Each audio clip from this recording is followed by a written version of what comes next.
show. What's going on with the trash can over there, Fester? Why is it an active day today? Because Shorty Shane is coming in. We're doing cabbage bowling in the hall for St. Patty's Day because Shorty Shane is going to be at O'Keefe's. You know, the biggest St. Patty's Day party in the universe is going to happen Sunday in Clearwater at O'Keefe's. So that's the big, huge, that's been going on for decades at O'Keefe's Tavern. So Shorty Shane is in. In fact, do you see the microphone over there? Where's the mic? All right. And that's why everything's so discombobulated on this side, is that there was mic cables strewn all over my area here. Strewned? Strewned. Yeah, anyway. Yeah, strewned. And strung? Laying around? Let me look up strewned. It's a word. People know what it means. Strewn. Strewned about. I don't think strewned. I don't think you can add an E. What's going on with the noises and I dropped the mic now. I dropped the mic. Don't drop the Make mic. more noise. All right. All right, strewn. Hold on a minute. I don't think you can add an ed to strewn, but What would past tense be? Well, let's see. STREWN. Strewn. All right, so strewn, untidy, scattered. So what happens if you add an ed? Yeah, there's no strewned. Okay, Yeah, bring the whole show to a stop with EDs and not Hold on, prefixes. you've got ed. Adverbs? You've got ed. Yes, I got the opposite of it. Let's DE. Let's I got test. DE. Yes. Let's test the microphone for the cabbage bowling. Seriously, grab All right. we have an external mic Yes. that we got to run out to the hallway because we're going to set up the bowling pins, and then we got heads of cabbage for a little cabbage bowling this morning with Shorty Shane. Give me a test on that, please. Hey, everybody, I'm Shorty Shane. Hold on. Oh. Let me push the right button to make that. Go ahead. Go ahead. Yeah. Hey, everybody, I'm Shorty Shane. Hey. I- So, yeah, it sounds pretty good, right? Yeah, Does it? It sounds like a Little hollow. It Sounds sounds like a handheld, stage mic, and that's exactly what it is. Good morning, Tampa. I believe that's the Shure SM58. Yeah. Sure is. Let me turn that down. Put your mic back up. All right, so the microphone works. That's fantastic. Oh, you're not going to believe this. So why is it a busy day? Later on, about 8 o'clock, maybe 7:55-ish, somewhere around there. Do you remember earlier this week we talked about the guy that was fishing over in Central Florida in Leesburg, and a gator came out of the water and bit his hand off? Yeah. You're not going to believe this. Apparently, the sister-in-law of the victim heard us talking about it, and then I got an email yesterday from the wife of the guy that got his hand bitten off, Oh, man. and we're going to talk to him later on this morning. I mean, this guy just is days past having his hand bitten off by an alligator, and I think we might be the first interview ever of the guy that had his hand bitten off by an alligator in Leesburg. Is he still in the hospital? No, I guess he's out of the hospital. Poor guy. I mean, terrible story. And I got to read the email. She thanked me for not making fun of the situation, which we did not. I was So who would make fun of that? Guy lost his hand. I was mortified. Well, because she, I don't know whether. Hey, let me find the actual email here, because okay, here we go. It's from Cindy. Let me find the original. Here we go. MJ, my name is Cindy, and then gives the address in Leesburg. I wanted you to know that I just heard you talk about my husband who was fishing Sunday and attacked by that horrible alligator.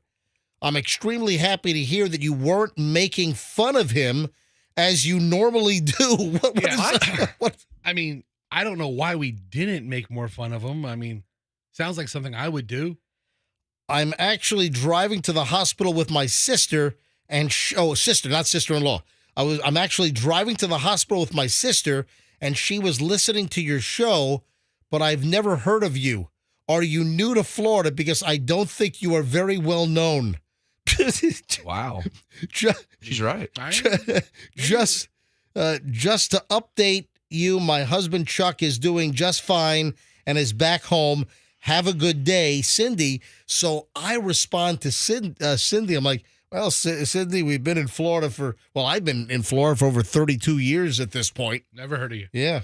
30 right here in the Tampa Bay area. 30 years right here in the Tampa Bay market. So we're going to call Cindy's cell phone at about 7:55 and talk to her. And then her husband's back home. We'll talk to Chuck. Chuck is missing his hand, so we got a lot of questions about this. Remember, we wanted to know all the details. Was he was fishing in this lake on a golf course in Leesburg, and was he like pulling in the fish, and his hand was right near the water, and the gator just kind of came out of nowhere, and I mean, is that what happened? I mean, you would think you have to put the hand in front of the gator. The gator's not going to come out of the water and, Yeah, if you No, if you're releasing a fish, that's the point. You're Yes. releasing a That's what I'm bass. saying. You revive it, and then while I was doing that, it probably came up and heard the splashing and You just said that the gator's not going to come out of the water. That's what they do. He's not going to come out on all fours and bite you while you're reeling. But he'll take a fish that you're reviving in the water. Right. So, or he's reeling in the fish, and then he grabs the monofilament line as he's pulling it out of the water, and that's happened to me. When the gator comes up snapping. Anyway, listen, we're going to be able to ask all the questions. Wow. When we're going to is it which hand, right, left? Was it his dominant hand or non-dominant hand? We'll find out. How's all he these going to things. fish now? That's what I'm worried about. All right. Well, listen, you've all the questions. We're going to talk to Chuck. What if he has an itch while he's on the phone with us? Okay. All right, Fester. You know I mean, what? what if? See, Fester, that's the problem. Fister. Fister. You know, Now it's a party. I never That thought. guy can't. I never thought of that. Just changing the E to an I, you become Uncle Fister. Listen, I have a lot more followers if that were the case. Oh my God! Oh, by the way, Roxanne's not in today, so it's me, MJ. It's Fester. It's Froggy. Roxanne is out today with the mumps. It's a big old sausage party in here today. Really? The mumps? Come What are you on. talking about? You got the mumps. Froggy, please don't say that. That's just the guys today. come Just on. the guys But today. don't say that. I mean, that's not friendly I sounding. mean, yeah. Andrew's All right. here too, so it's not. You try to derail us. What are you doing over there? Sorry. All right. So yeah, Roxanne sent a text that her glands are all swollen and she has a fever. Oh, no. So I typed that into Google and mumps came up. Yes. Really? A viral infection that affects the salivary glands that's easily preventable via vaccine, which probably is not recommended by the Surgeon General in Florida, that nut job. Mumps affects the parotid glands, or parotid? If you have the carotid artery, I guess maybe it's the parotid glands, proper pronunciation. Salivary glands below and in front of the ears. The disease spreads through infected saliva. It's very, very rare, fewer than 20,000 cases a year. Oh, wow. Very rare. Yeah. So, maybe we ought to have people send in get well cards for Roxanne, who has come down with a very rare case of the mumps, apparently, because I just typed into Google swollen glands and fever, and mumps came up. So clearly it's the mumps. All right, 609. It's just a funny word, mumps. All right, quick. That's if we ever get an intern on the show, mumps. That's the name. Intern. 609 at the MJ Morning Show. Just getting rolling on a Friday. Let's grab traffic at 609. Pat's got the latest. We're back in just a minute. All right, here we go.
6:20 here on the, Friday, last day of the week. Froggy says that Bon Jovi was at the race. No, I didn't doubt that Bon Jovi was at the St. Pete Grand Prix. What I'm saying was there were some news reports that, hey, Bon Jovi is going to be at the St. Pete Grand Prix. That was last weekend. But what I was saying, I didn't see any real follow-up coverage or any kind of big splash, featuring Bon Jovi at the. By the way, how did that go off? Did the race go off well? Was it well received? Yeah. Because remember Vegas. Remember Vegas had their Grand Prix. That was like a total disaster. Well, St. Pete's been doing this now for it feels like 20 years. I think it's the fourth one. The St. Pete Grand Prix has been a thing for a long time. Maybe this incarnation of it, but they've had street racing in St. Pete for a long time. Yeah, and it's called a Saturday night, and the cops are chasing them. That's true. Street too. racing. It was a good race. Y'all should have watched it. New Garden won. Who won? New Garden. Oh, where did it air? Who showed the St. Pete Grand Prix? ESPN, I believe. ESPN, like ESPN 6? Something like that. The Ocho. the Ocho. Yeah. ESPN. No, not the Ocho, the Ocho. The Ocho, whatever they go. Anyway, 6:22 at the MJ Morning Show here on Q105. We were just talking before Bon Jovi. We had a commercial break, and coming out of the commercial break, the last commercial was a Febreze commercial. Febreze, a Procter & Gamble product, and I asked at the end of the commercial, I turned our microphones on, and I said, is that Tracy Morgan, or is that like a Tracy Morgan ripoff? Here's the commercial, just a little bit of it. Febreze. Fabric Talk. Hey, it's me, your couch. Today's my favorite day of the week, Febreze Fabric Spray Day. The occasional deep cleans are nice, but in between, I'm needing a refresh. Ooh, here she comes with the Febreze All right, Fabric Spray. They're totally trying to sound like Tracy Morgan, formerly of Saturday Night Live. Smelling so fresh and clean. Listen. Don't forget my back. Nice. Febreze Fabric Spray. It's just that easy. Now we can both breathe happy. Febreze. La, la, la, la, la. All right, so Fester looked it up on Google, and Reddit, man, has a thread on everything. They do.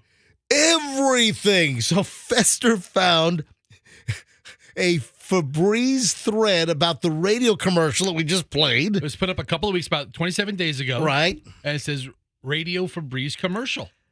There's an ad I hear on the radio a lot for a Febreze couch spray.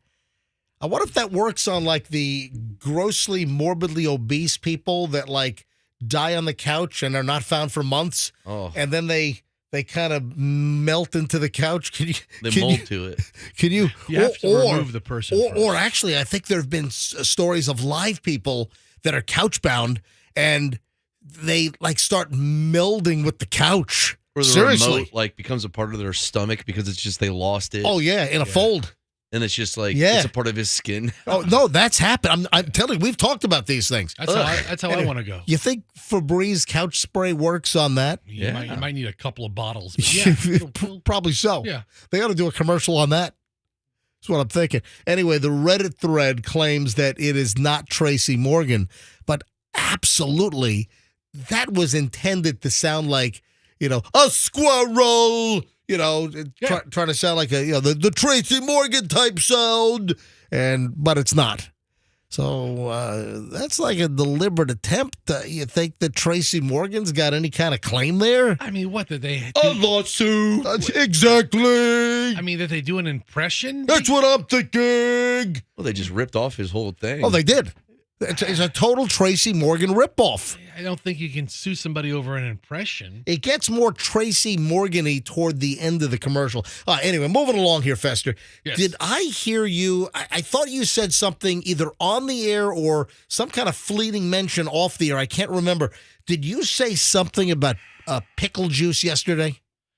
Yeah. What did you say about pickle juice? You said Michelle had neck cramps.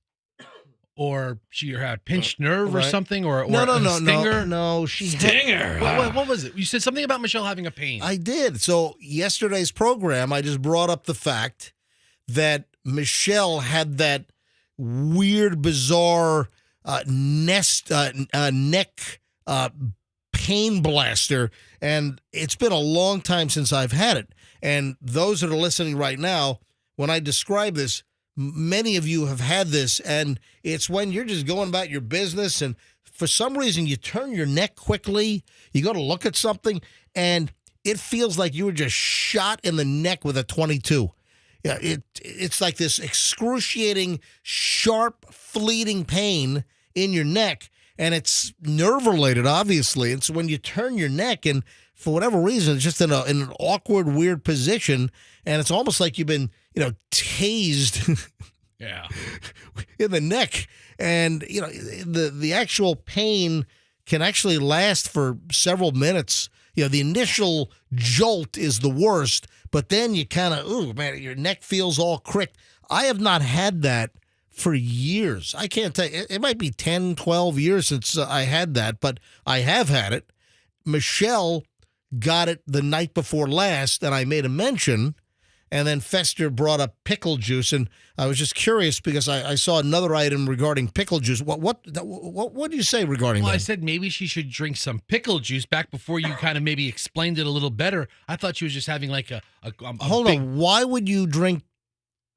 Oh, you don't know It's good for your joints. Yeah, the biggest benefit of pickle juice is that it kind of eases muscle cramps.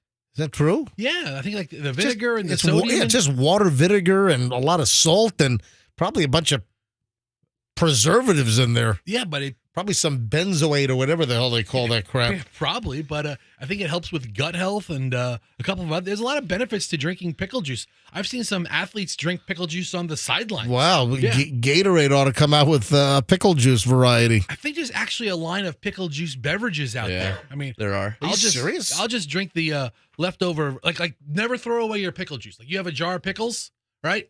And, no, I don't. Well, if you had a jar of pickles, okay, Froggy, don't throw away the pickle juice. You can use it for so many other things, like a delicious little beverage. The reason why I'm bringing up the pickle juice is I saw an item that some doctor out of Texas says that if you have a sore throat, don't go for the tea and the honey. No.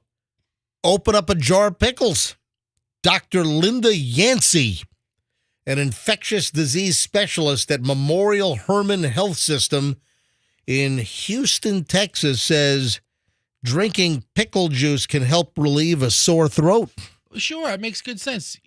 I've gargled with like watered down apple cider vinegar, the good stuff, not the pasteurized stuff. That's bizarre. There's also an apple cider vinegar story this week that I had, I think on Wednesday. It was in my pile yesterday. I just didn't get around to it.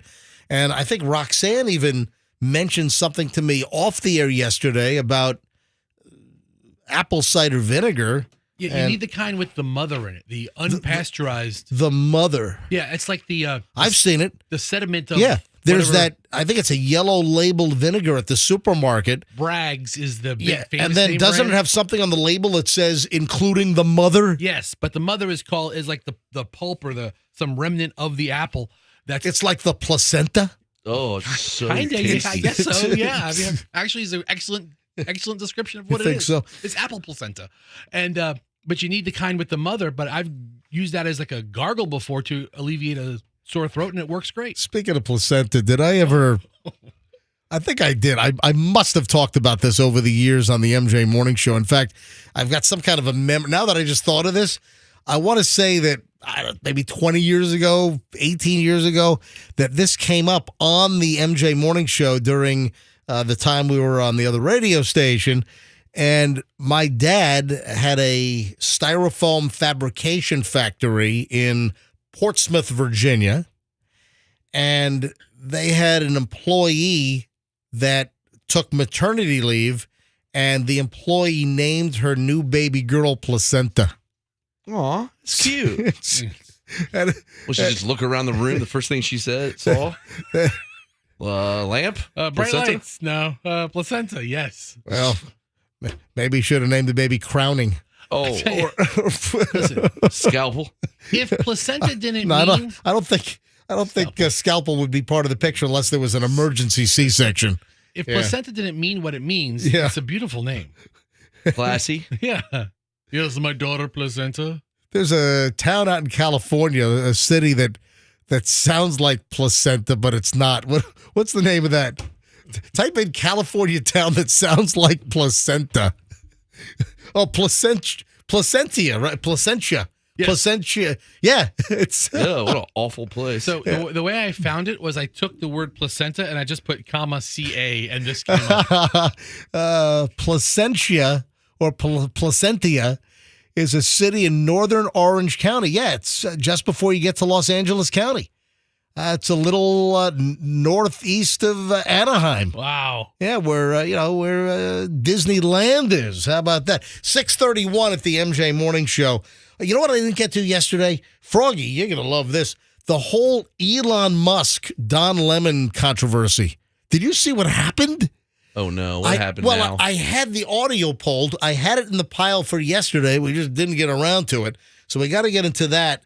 Probably not next segment, the segment afterward, because we got early morons in the news next. So a phenomenal pile of morons next here on the MJ Morning Show on Q105. Stand by.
No. There was like a brrrr, and I don't know how you could not hear the noise. I didn't hear it. Fester picked me up. I got to go to the airport after the show today, heading up to New York just to see Julian for the weekend here, and maybe a long weekend. I haven't decided yet. So Fester's driving me in his 2010 Cadillac, which he bought in a Five Below parking lot in Clearwater or something. It was off of US 19 at an Aldi. Oh, I'm Thank you very much. sorry. It was an Aldi parking lot. Handed some guy $6. How'd you know the vehicle was? Did they have the title? Yeah. All right, He seemed pretty legit. Well, I met him on Facebook Marketplace. Fester bought his current vehicle, a 2010 Cadillac. What was it? DTS? DTS Luxury Edition. I have the finer leather. Right. I don't know if you've noticed, but I do.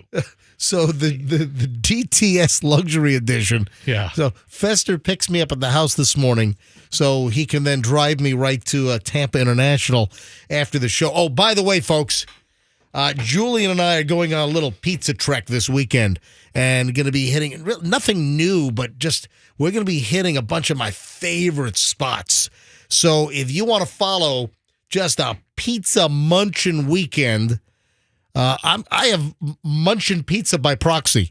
So, So is it just you going up, or is it you and Michelle? No, or? yeah, Michelle too. Okay. So here's the deal. If you want to follow my pizza trek over the weekend. I'm going to hit some great spots. Probably going to hit John's later this afternoon. John's on Bleecker. Yes. Probably after we land at LaGuardia, probably going to head over there fairly quickly. Okay. What are you giving me? What is your problem when I talk about, I love pizza. I know you love pizza, but I don't. I've been doing pizza reviews, and I've been talking pizza before that Portnoy putz came around. You're not like him. I'm not trying. Well, first of all, You went on the air and you said, "I like this pizza." Yeah.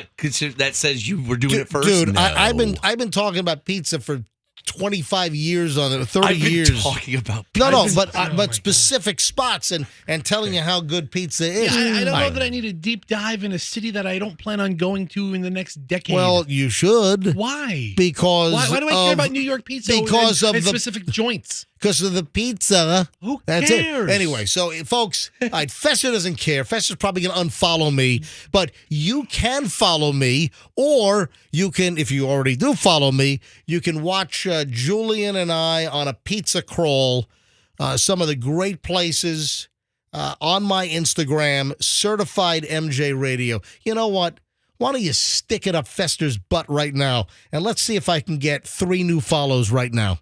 I mean, listen, I'm not saying don't follow the guy. Certified MJ Radio. That's Certified MJ Radio. Give me a follow right now, and then check out the pizza beginning later this afternoon on Bleecker in Manhattan. All right, 6:44. Early morons in the news on the MJ Morning Show. What the hell is wrong with this idiot? 16-year-old here in Florida shot a BB gun at a family just walking home from dinner. Dude. What? This kid is, he's going to be imprisoned for a long time at some point during his adult life. This is like an early indicator. You know what they say about serial killers? I've read a couple of things about serial killers. Number one, I want to say that a lot of serial killers were born in January or are Aquarius. Okay. I don't know. Really? If I've heard Or- that. Yeah, like Capricorn into Aquarius. I thought I read that at some point. Then also, serial killers in their childhood, they were bedwetters. So a lot of serial killers were bedwetters. I went to my bed like 2 weeks ago. And then I was having a dream. And the other thing that's kind of common. What? I said I weed my bed Oh, a couple weeks ago, and Fetcher looked at me weird and asked me a weird question. Well, you're a grown hey, adult, dude. I was having a dream that I was going to the restroom. It Yeah. was weird. You know what? That happened to me probably in my late teens, early 20s. That happened once in my life where I was so confident that I was in the really bathroom. going. No, that happened to me as well. It's weird. Once in my life. That happens to me. I think it was in my late teens, and I had a dream that I was like in a facility. I walk up to the urinal, and I'm just whizzing in my bed. It's so awful. That happened to me one time in my life. All right, where the hell was I? Oh, and the other thing when it comes to serial killers, and I'll get to the 16-year-old with the BB gun, but animal hurting, animal torture. I've heard that. Yeah, hurting small I did a animals. tad bit of that when I was a kid. No, you didn't. You know what? Would you hurt an animal? A lizard. What is wrong with you? We tied it to a What? firecracker. What? It Why was one why time. would you admit that, you idiot? Hold on. Oh, listen. well, I think the statute of limitations is over. It was a bad little lizard. The Statue of Liberty is over here. You didn't grow up in Florida. I was in Florida since like 4th grade. Froggy, you Yeah, I were grew born up here. here, You were born here. I think every kid who grew up in the 80s, every boy at least, did something to a lizard. Oh, come on. That's terrible. Yeah. Tell you what, my Jack Russell Terriers, they rip and tear after those lizards. And when they get one, it's like, they'll chew that Yeah. thing. Just, It's a toy. That's terrible. Anyway, where was I? So another trait of serial killers apparently is harming small animals. All right, so here's this 16-year-old. I don't know whether this is indicative, but he might be on his way to serial killing. What would possess? This is Walton County, which is up in the Panhandle. Right. Walton County, a 16-year-old from Texas was arrested after he shot at a family walking home from dinner here in Florida, according to the Walton County Sheriff's Office. So what is this the delinquent reject doing in Florida from Texas at 16? Deputies said that they were called to a condominium complex in Santa Rosa Beach. Somebody reportedly fired about 20 rounds from a BB gun from a dark-colored car at a family. The sheriff's office said a 10-year-old, a 15-year-old, and a 17-year-old were hit by the BBs. Investigators said they found a black Audi matching the description with a Texas license plate about 2 miles from the shooting, and they saw a Glock 19 BB gun lying on the rear passenger floorboard. Well, first of all, it wouldn't be a Glock. It would be a BB gun that resembled a Glock. I think Glock. Does Glock make a? Oh, you know what? I think they do. You know what? I think they do make a BB gun. Do they? I think they might actually. All right, so I guess it was a Glock BB gun. Now that I think about it, I think they might actually do that. And the thing is, if you see one of these guns, Yeah. you really can't tell the difference between that and a real gun. Well, that's a good way to get shot. That's ridiculous. All right. Anyway, I don't support Glock BB guns. You know, the fake guns, aren't they supposed to have like the orange tip? The toys. The have toys, orange exactly. tips, Not anymore. Really? I see like displays of those things, and they look real. I mean, you would think they're real guns. Really? Like in the toy No. section. Like the airsoft guns, Really? they look real. Anyway, so the cops, the sheriff's office found this Glock 19 BB gun. Yeah, now that I think about it, I think they do make a BB gun. I don't think it's very smart, though. The sheriff's office said that the 16-year-old was from Texas, identified as the suspect. According to deputies, the 16-year-old admitted that he shot the BB gun at people walking on the sidewalk. What kind of moron are we dealing with? That's why it's morons in the news. He was charged with aggravated battery, shooting deadly missiles from a vehicle.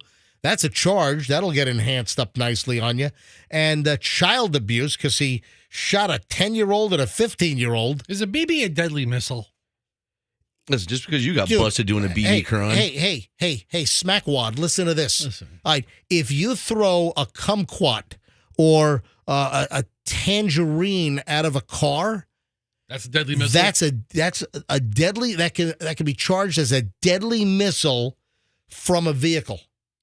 Listen, road rage incident. I believe if you take a drink cup from McDonald's and you hurl it at a car next to you or a car that you're flying by because they cut you off or didn't put their turn signal on, if you throw anything out of your car, I believe that falls under a deadly missile, like a rock, but even I think a drink. If you throw something, I think it falls under a deadly missile. I could be mistaken. Anyway, this kid's an idiot. How about a cotton ball? But they're saying that it was a spring break related. Why is that? He might be on vacation from his spring break. Yeah. It may not be for like college spring break. Yeah, that's what I was thinking. College spring break. Yeah. On the Redneck Riviera up there, but probably just out of high school and Just travel down I-10 a little bit, and all of Texas's trash comes right into the panhandle. So he was in a car. He's 16, Texas plates. Was he with his parents? Were they on spring break and are his parents allowing him to shoot kids and people walking on a sidewalk? That's ridiculous. All right, morons in the news on the MJ Morning Show. Hey, when we get back, hey, Froggy, get ready to whip out your Elon Musk impersonation. Oh, I'll whip a bunch of stuff out. That's next. Yeah, the Elon Musk Don Lemon deal. If you haven't heard what's going on, this is crazy. What's up with Don Lemon beefing with everybody? Man, this is crazy. I didn't get to this yesterday, so we'll get to it next here on the MJ Morning Show at 6:51. If you would like...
MJ Morning Show, Q105 703. So, Pat, our traffic guy, is going to come down.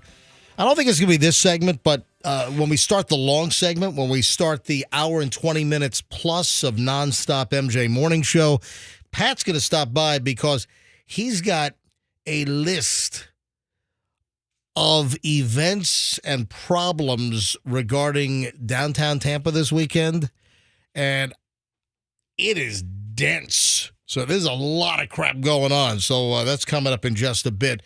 No Roxanne today. She's got the mumps, apparently. I don't know. At least that's what Google said when I typed in swollen glands. Yeah. Now, we'll get into that a little later on. 7:04 at the MJ Morning Show. Hey, Fester, you're always looking for a racket, always looking for an angle.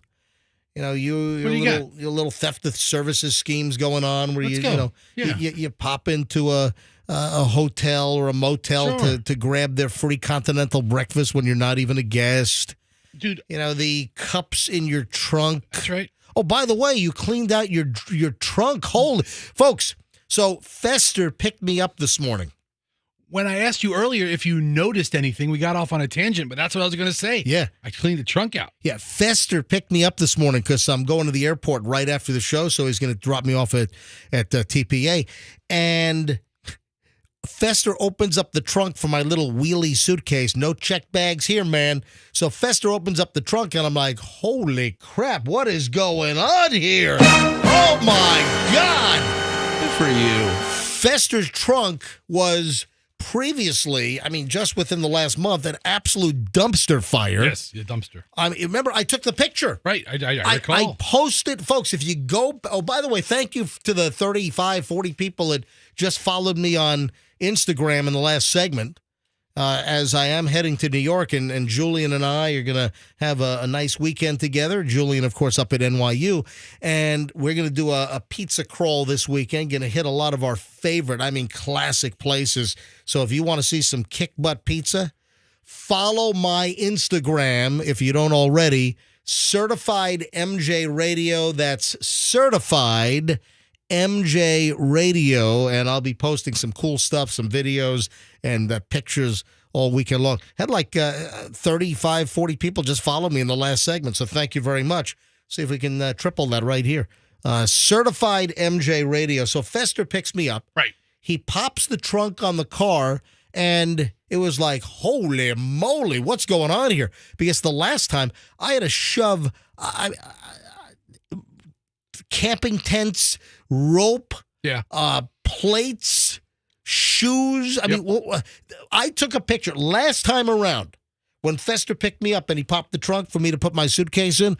I snapped a photo of the trunk. You didn't know I did this, but I snapped a photo, and this was actually during daylight hours, because when Fester picks me up at the house, if he's driving me to work, obviously it's dark out, but after... You know what it was? You popped the trunk in our parking lot after the show about a month or so ago, maybe even more, because I brought my bag up and I had to put it back in the trunk, and I snapped the picture, and it was like a word search puzzle. It was like, can you identify? Yeah. I said to folks, can you identify all that's right there? Can you identify all the crap in Fester's trunk? It was back in November. So a soccer ball, backpack, pool noodle, Crocs, fans. I mean, a cable box. Yeah. Or a cable modem from Spectrum or something. I mean, you wouldn't believe this trunk. Yeah, the pictures were back in November. And people were like listing all the things that they saw in Fester's trunk, because I captioned the photo, trunk search puzzle. How many items can you identify in Fester's trunk? It was just a total junk trunk. It's a highlights magazine. Right, exactly. Circle all the items that you can find. It was fun. It was a game for people. Yeah, it is fun. So I had the trunk cleaned out because... why? Why did you pick me up this morning and the trunk was immaculate? My friend Brent needed to move a body. Get out of here. So... lent him a hand. Anyway, before I got to this, I was asking you a question about, I was thinking, has Fester ever done this? Because, Fester seems right up your alley. Have you ever run a power cord to a neighbor's house to steal their electricity? Okay, so electricity, no. All right. But a hose, yes. Yes. You stolen water? Well, yeah. Not cool, dude. Yeah. I've used the hose off my neighbor's house. Yeah, I saw an item. It was in my pile. I was just kind of going through stuff that I didn't get to in the last week, and I had a story from the Fabulous Villages News. You know, the Villages. The Villages, Florida's friendliest hometown. Yeah. Hey, I think I got the jingle right over here, yeah. Florida's friendliest hometown. Yeah, I found a story about a guy who said he was just borrowing electricity from a vacant rental property next door. Yeah. A spike in an electric bill led to the arrest of the neighbor who admitted that he was borrowing power from the vacant rental property next door. The son or the woman who owns the property in Ocklawaha? Is that? Yeah, Ocklawaha. Ocklawaha. Oh, yeah. It's a lovely area in the Villages. I've never been to what? Ocklawaha. Whatever the hell. Yeah, the guy who named it was actually clearing his throat, and they thought that was the name. Let me clear my throat. All right. By the way, that was, I think, was that Cool in the Gang originally with the brass on that? I think it was. So the son of the woman who owns the property noticed a dramatic spike in the utility bill, according to the Marion County Sheriff's Office arrest report. Yeah, the bill climbed by more than $100. Yep, and then that was September of last year. Then October, the bill was $200 more. What was this guy operating like a marijuana grow house? You know, that's a deal. That when you've got someone that's doing a marijuana grow house, they'll rip off power sometimes from the neighbor, or they'll do like an illegal hookup right to the power company box, bypassing the meter because of the amount of electricity you can use in a grow house. So when I saw this, I thought of Fester. Yeah, never electric. And stealing power. Just you stole water. I have stolen water. Oh, that's fantastic. That's lovely. Yeah. You thief, you. All right, Elon Musk. Will you make an appearance here on the MJ Morning Show on a Friday on Q105? I'm hoping Elon Musk stops by because I'd love to get his comment on this whole Don Lemon deal. I had this in the pile yesterday. I just didn't get around to it. This is insane. Don Lemon, who was fired by CNN. And then we had a story a week or two ago that Don Lemon finally settled and CNN's paying him like $25 million in go-away money. I guess it's the balance of the contract. So Don Lemon gets fired from CNN, but walks away with a crap load of money. He gets hired by Elon Musk to do a special Don Lemon show on Twitter, kind of like that Tucker Carlson guy, right? So that seems like a really good opportunity, right? Yeah. I mean, one of the richest men in the world hires you to do a show exclusively on his platform. Don Lemon lasted one show and then got fired because Elon Musk was his first guest, and Elon Musk did not like the questioning. Here, listen. Hate speech on the platform is up. Do you believe that X and you have some responsibility to moderate hate speech on the platform? That you wouldn't have to answer these questions from reporters about the Great Replacement Theory as it relates to Democrats? I don't have to answer these questions. The Great Replacement Theory as it relates to Jewish people. Do you think that? I don't have to answer questions from reporters. Don, the only reason I'm doing this interview is because you're on the X platform and you asked for it. Mm-hmm. Otherwise, I would not do this interview. So you don't think?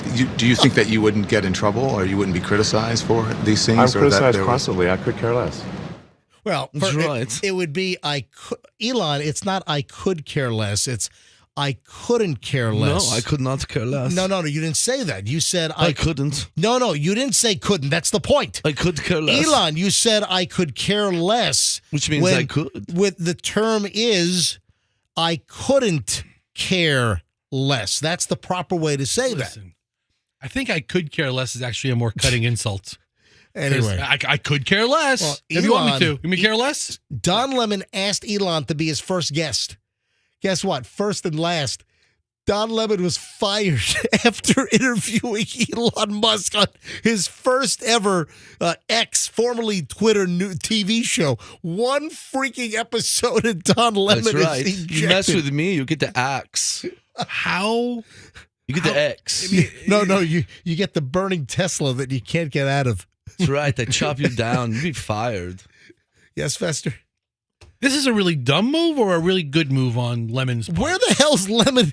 He obviously got fired from CNN. Who the hell's going to hire him? And then he's got a gig on X on the Elon Musk former Twitter platform. He lasts one freaking show and Don Lemon is fired by Elon Musk. That's right. I mean, he could have insulted everybody else in the world and just had a nice fluff interview. Thank Elon for having him on. Ask about a couple of easy softball questions. Have it be done with. And Hey, Elon. Yes. When life hands you Don Lemon, what do?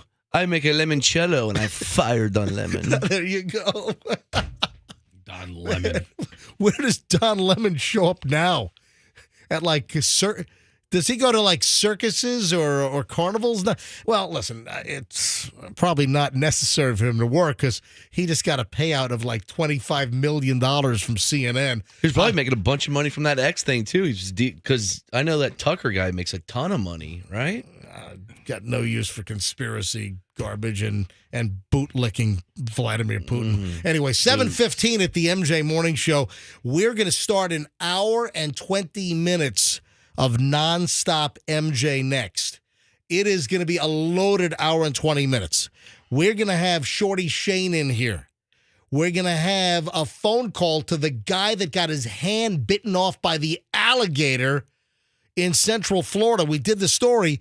Turns out the sister of the wife of the guy that got his hand bitten off was listening to our show. She must be local. And the wife of the victim who had his hand chewed off dropped me an email yesterday, and they're coming on the show. That's great. Yeah, about 7:55. So hang on. We're loaded next. Don't move. We're back in minutes. MJ Morning Show here on Q105. And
6 Friday morning. Hopefully you've got a great weekend planned. Hey, Andrew, see if Pat can come down in the next few minutes. Yeah, Pat, our traffic guy, wants to give everyone a heads up. Warning about downtown Tampa. This is really bothering Pat, our traffic guy. The downtown Tampa is going to be like a jammed up mess because of it's like the density of events crap that's going on in downtown Tampa this weekend. Man, you might want to rent a helicopter or charter, just get like dropped in on a rope or one of those rescue baskets, because man, it's going to be insane getting in and out. And Pat's got it. He's begging to read the list, so we'll get to that in just a bit. 7:27 here on the MJ Morning Show. We're starting an hour and 20 minutes of nonstop MJ right now. 1 hour and 20 minutes plus. I say plus because I always give you additional time. It's always more than an hour and 20 minutes every single day. We're loaded in about 25, 30 minutes or so. About 7:55, we're going to talk to the guy who had his hand bitten off by the alligator in Central Florida, in Leesburg, just last weekend while he was fishing on a golf course. And it's crazy. You know what I always say about, hey, if you've got any content, if you got anything that you want to tell the MJ Morning Show, if you've got content, if you've got some kind of a hot tip, you have some gossip, if you have something that you need to tell me, you can do it in confidence or confidentiality if you want. If you don't want to be mentioned, you can always email me at mj@mjmorningshow.com. So how does this relate to the alligator? I got the email from the wife yesterday. That's amazing. The wife of the guy who had his hand bitten off by the alligator while fishing emails me yesterday because her sister must live in town and heard us talking about it.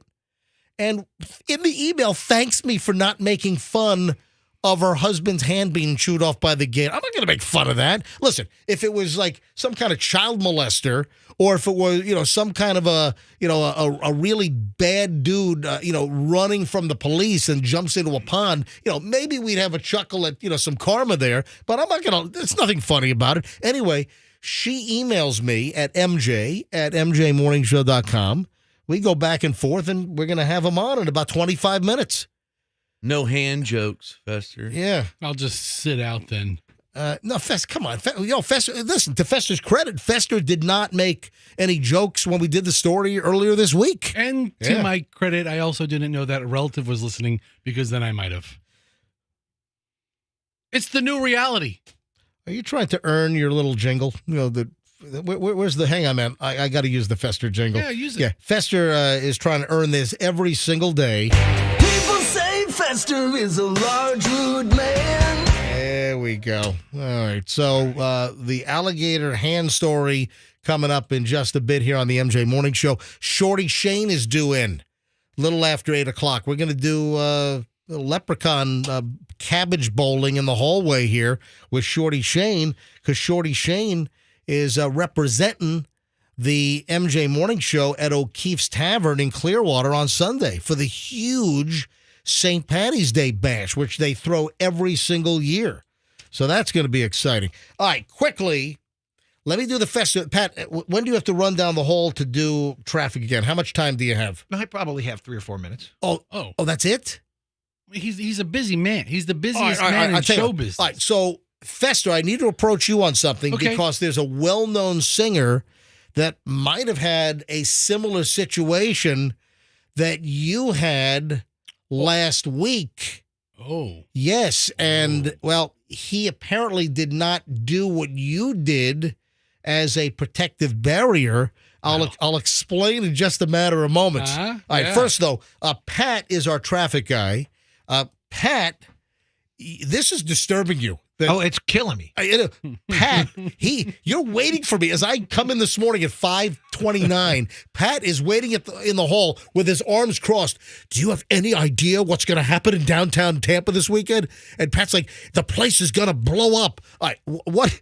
So, Gasparilla's spread out. Yeah. This weekend, it's not spread out in downtown Tampa. All right. this is insane. How many events are there? What have you counted? I think 114 events, but There's really a lot of events. there is just a ton. And I'm going to tell you real quick, because of the River Oak Green Festival along the water park area So there. tomorrow, Saturday, the day before St. Patty's Day, they're going to do the whole Dye the Hillsborough River in downtown Tampa Green thing. Right. And everyone's going to go down there along the Riverwalk to watch that. But because of all of this happening, it is going to be packed, and they've closed down all the streets. I looked at the maps in downtown Tampa. Yeah. Every street is red. The river might be green, but the roads are red. And I'm telling you, the interstates are going to be bad trying to get in there. Man. And the meters, they bag the meters at like 4 a.m., so you can't park along the meters. You're going to have to the garages get filled up real quickly.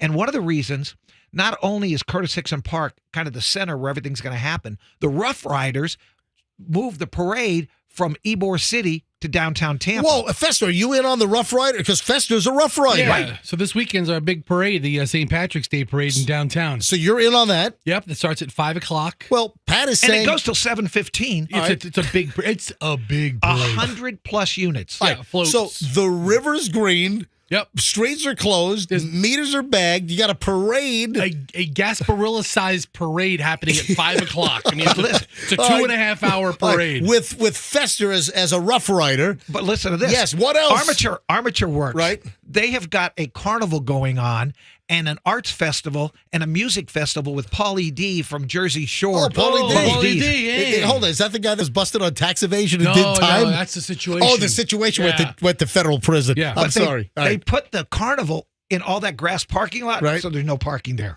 in the lot? All at Armature Oh, Works. my And that's God. a 2-day affair. I believe you can park inside the Roca dining room, is what I've heard. Yeah. All right. And It's 1-star Michelin parking inside there. All right, go ahead. okay, so he'll be involved in the parade Right. starting All at right, what 5 else? o'clock What else? while people try to get to Amalie Arena for a comedy show that starts at 8 o'clock. Oh, my God. So And the parade, and then there's a comedy show starting at 8? all night long, there's all these events. Who's the comedian? Tom Segura. Who's he? He's a pretty big act. He's All a big right. touring All right. comic. All And right. now we're not even finished yet Right. because at the convention center, they got no. a volleyball tournament going on There's a volleyball tournament in the convention center? Yes. Oh, my God. and a thespian convention that's happening. wait, hold on. That's one. Hold on, where is the lesbian? I want to go to the No, lesbian. thespian, TH. No, I want to go to Thespian. the lesbian. Where's the lesbian convention? Lesbians, actors. Now that starts, the thespian festival starts at 4 o'clock. Oh, my God. It's thespian, right? There's no B in thespian. Thespian. Yeah, Oh, it's I'm not- surprised he didn't correct me on Thespian that. doesn't What are sound you like doing correcting me on lesbian. that? Well, I mean, I don't want to confuse a lesbian thespian. It's a But lesbian how many thespian. lesbian thespians are I don't there? know, half. There's also another. I'm going to a concert tonight. Yes. Less Than Jake. Huh? Ever heard of him? Oh, yeah. No. At Emily? Where is it? It's in St. Pete. Well, who cares? All right, so, Pat, is that it with the events, or there's more? No, that's Hold pretty. Do you need any more? But wait, there's more. But wait, the interstate's going to be jam-packed. Oh, my Either direction you go, because there's a big thing happening in St. Pete this weekend. What, a curling tournament? No, the No, Less the- Than Jake concert. Everybody's all Reggae freaking out. Rise Up Kick ass. Reggae Rise Up is happening? Yes. Yeah. in St. Pete. So This is- either direction. I'm telling you, you know what I'm going to do? Stay home. I'm going to stay in Carrollwood at Villartas stay on the patio. Stay Villartas. I'm going to New York right after the show today. No way. I might be the- I'm flying. Seriously, I am. See, all this is causing me to flee town. I'm fleeing this weekend to hang with Julian and go on a pizza crawl. They've been trying to run you out of town for a while. All they had to do was hold a couple of events. Well, just avoid it if you can, or go down there and have big fun. I got to get out of it because the leprechaun's here. Is Shorty Shane in the house? I don't know, but the other leprechaun's Mark Zallison. Shorty Shane. Mark. Shorty Shane is doing shortly. All right, so Fester. Yes. You have no idea what happened to a fairly well-known singer, had a string of big hits. He had to run off stage because of some kind of bathroom issue, which sounds exactly like what happened to you last week, and the fact that you came in after several days off wearing Depend undergarments in case you had a backdoor blowout. I have no idea who you're talking about. Well, I'm going to tell you who I'm talking about. I'm talking about Jason Derulo. Yes. What? Remember Jason Derulo? That guy's still around. Yeah. I only remember him because he said his name in Every front of all song. the songs. I only remember him because he broke his neck doing a backflip on Did he stage. really? Are you serious? Yeah. I think so. Pastor, see if he broke his neck on stage. Jason Derulo had to stop in mid-song on stage in England to use the bathroom. I'm telling you right now, that does not sound like a number one. No. That sounds like an explosive. Well, see, the point that I'm trying to make here, the reason why I'm bringing this up is Fester. You might want to get a hold of Jason Derulo and let him in on your little Depend undergarment deal. And if he's got some issues, put those things on, and he'll have some protection if he needs to, I mean, it would have gotten him at least through the song. evacuate. Jason Derulo has to go potty. Jason DePupo. Yeah. Yeah, Froggy's right. In 2014, Jason Derulo, he broke his neck. What? So Jason Derulo had to run off stage to use the bathroom, and the first thing I thought of was Fester and his gastrointestinal issues, and the fact that last week Fester wore a Depend undergarment twice. It was this Monday. Oh, is it this? It was Monday. Oh, was it Monday? Monday of this week. I missed Thursday, Friday. That's right. I'm sorry.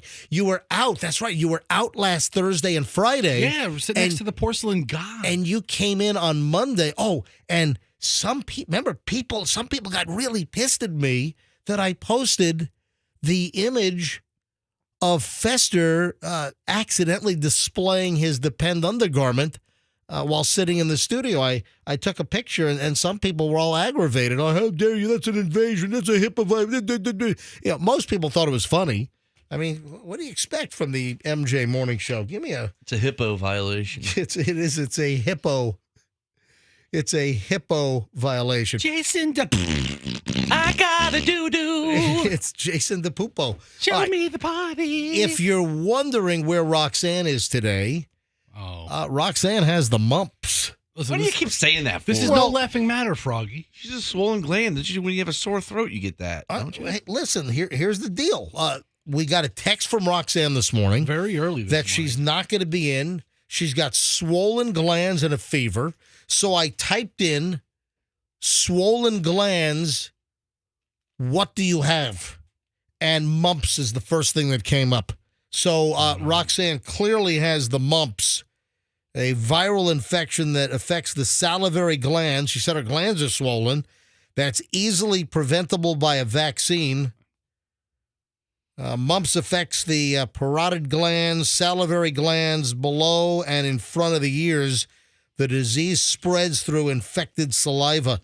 And it says it's very rare. There are fewer than 20,000 cases of mumps in the U.S. My God. But I have, with just limited information, I have absolutely diagnosed Roxanne from the MJ Morning Show with the mumps.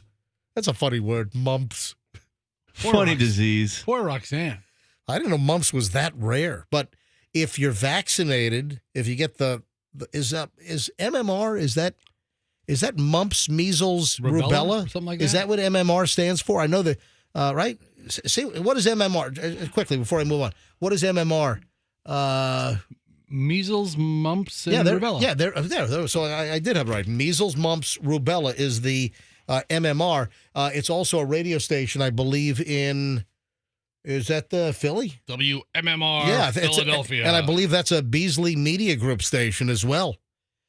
And I think their morning show might even be in town for Philly spring training or something, if I'm not mistaken. And we have the mumps. Yeah, we have the mumps. So, Roxanne, we hope you get over your mumps very, very quickly. And we're pulling for you, man. Save Roxanne. Save Roxanne. You know what? What are you laughing at? She's not dying. Well, she has mumps. It's a very rare disease. I mean, she could have gotten a shot for it, but no. Hey, I'm heading up to New York after the show, and if you want to follow my pizza crawl this weekend, Julie and I and Michelle, we're going on we're going on a serious pizza binge this weekend. So if you want to see some great video and you want to see some great pizza from classic places, check out my Instagram this weekend, Certified MJ Radio. If you don't follow me, give me a follow. Certified MJ Radio. And the first pizza's coming at about probably 4 o'clock, 4:30 this afternoon, because we're going to hit John's on Bleecker. Great coal-fired pie right off the bat. So I want to do like a little retail corner here. It's a new feature on the MJ Morning Show. It's retail. Oh, you know what? Hang on a minute. Before I go to retail corner, speaking of New York,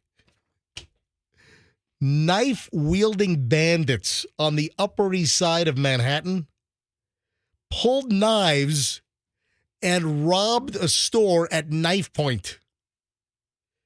You know what they stole? What, beepers? Knives? What'd you say? Beepers? No. I thought you said something else. I'm like, hey, you're close. I think you said papers. Oh. A pair of knife-wielding bandits rolled into CVS, stole $200 worth of Bounty paper towel. Nice. Hey, it is the quicker picker upper. I mean, can you imagine you're robbing CVS at knife point and you're stealing $200 in Bounty? It's something everybody needs, and it's easy to move. Maybe they have a dead body bleeding out somewhere.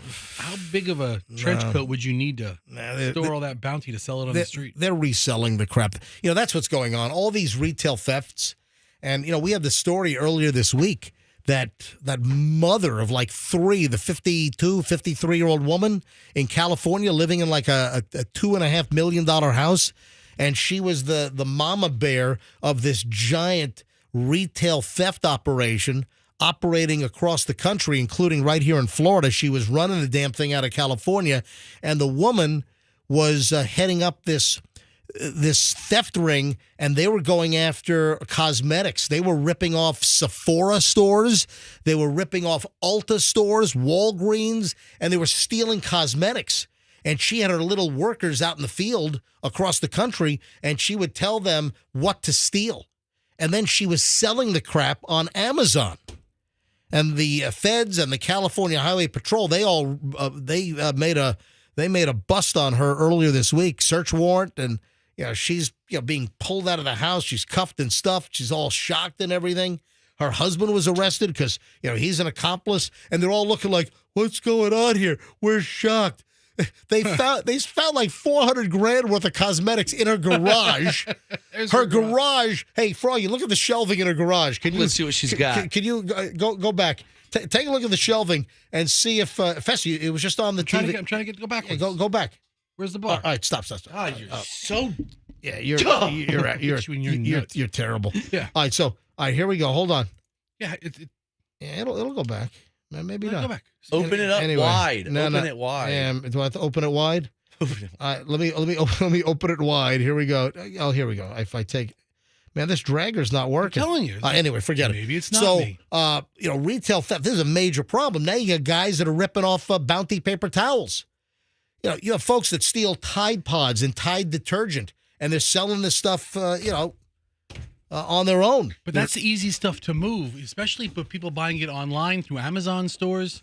Everybody kind of needs it. A lot of people ordering this stuff online. All right, easy so to move on the street. All right, now on to Retail Corner here on the MJ Morning Show. Take this video off; it's distracting me now. All right, goodbye. So, IKEA is slashing prices on all kinds of products because they say that transportation costs and materials costs are starting to go down after the spike. Yeah. So IKEA is passing the savings on to us. Now, you're probably saying to yourself, why is MJ bringing this up? There's got to be something else. Yes.